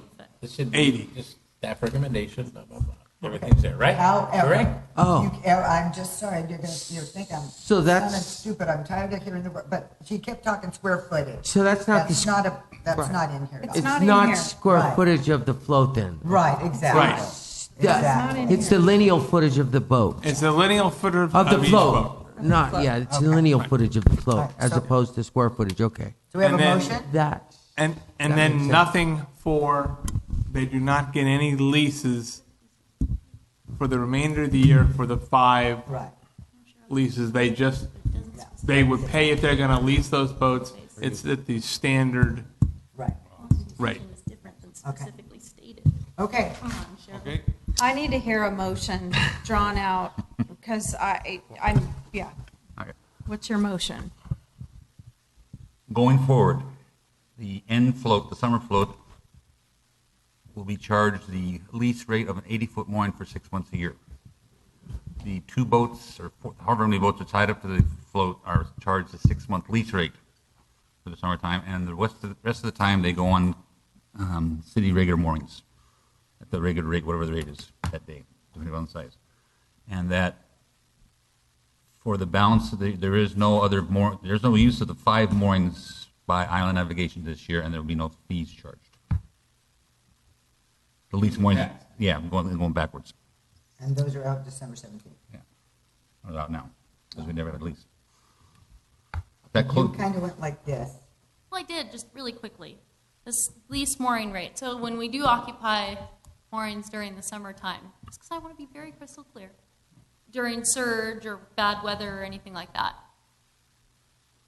we're going to be fine.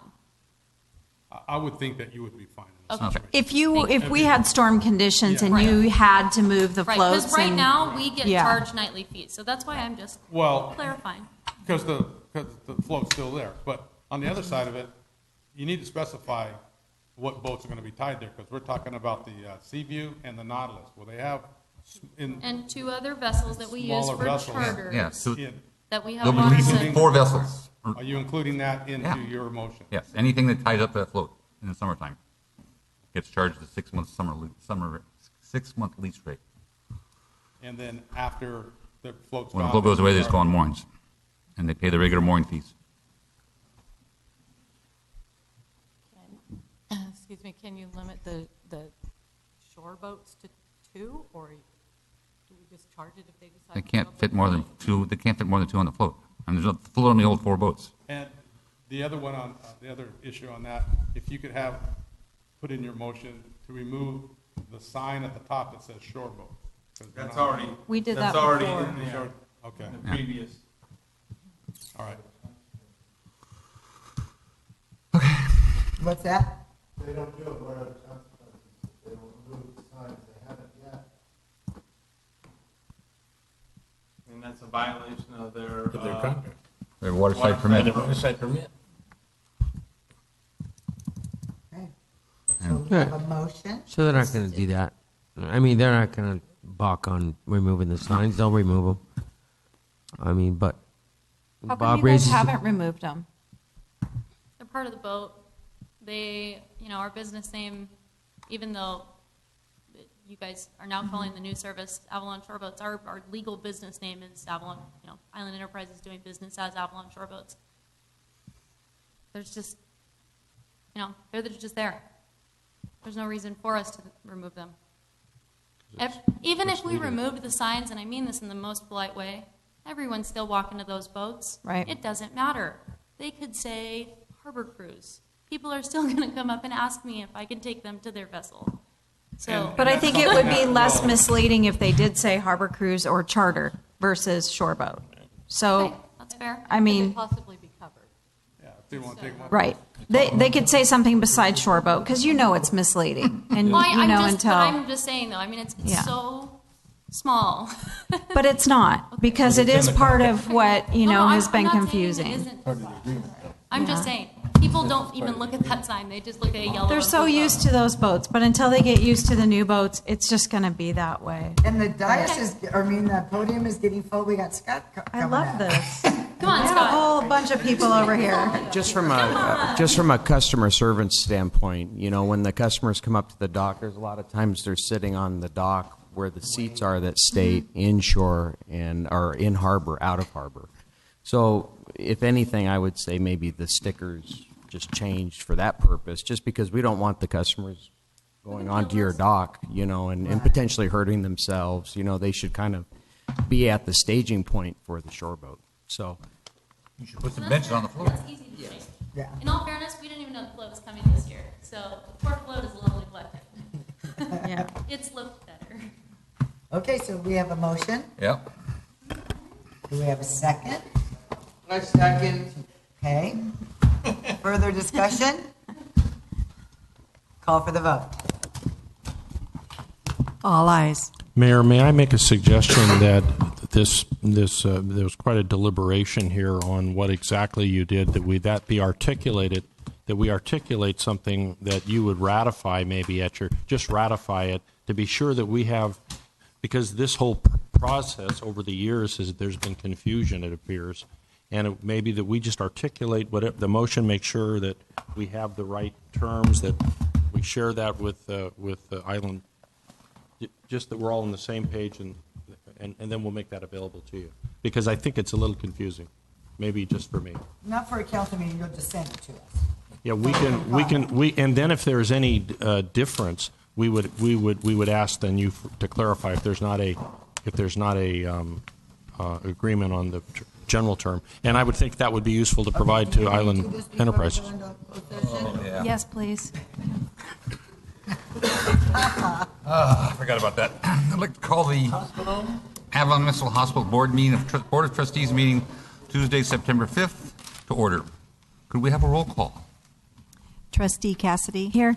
Trustee Hernandez. Here. Trustee Marshall. Here. Trustee Sampson. Here. Chairman Olson. Here. Any announcements? Hospital? Hospital.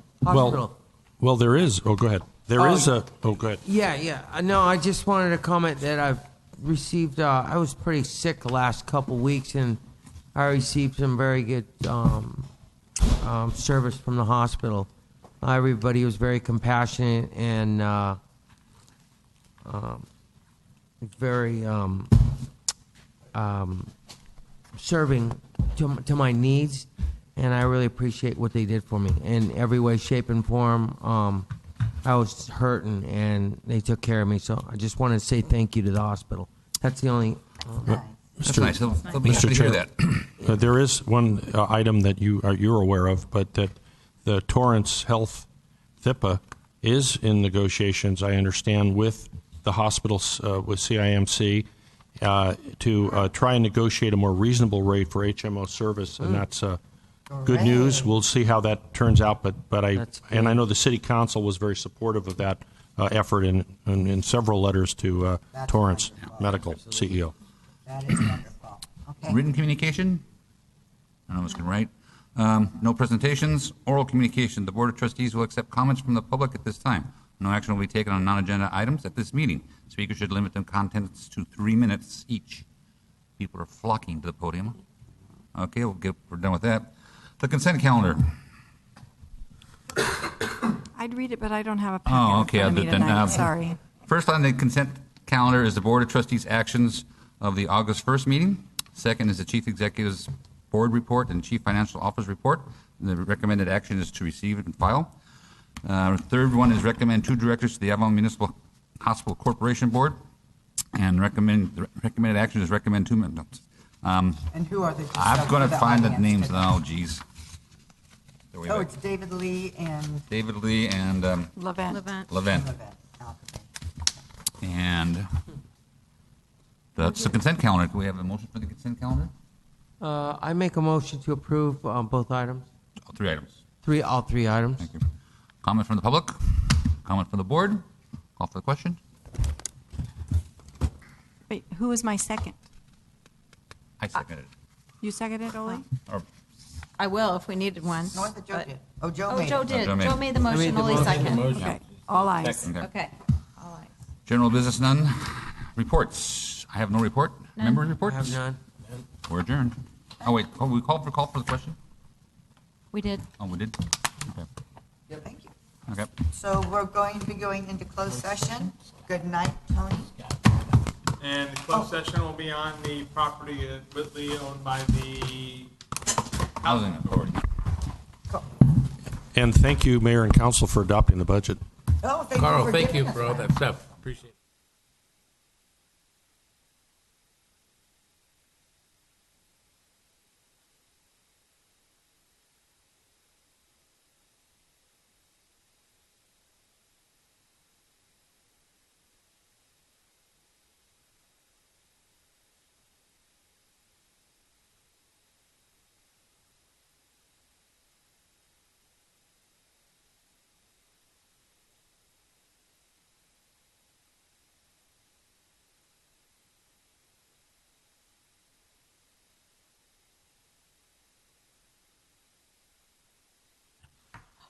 American Bison. Bison.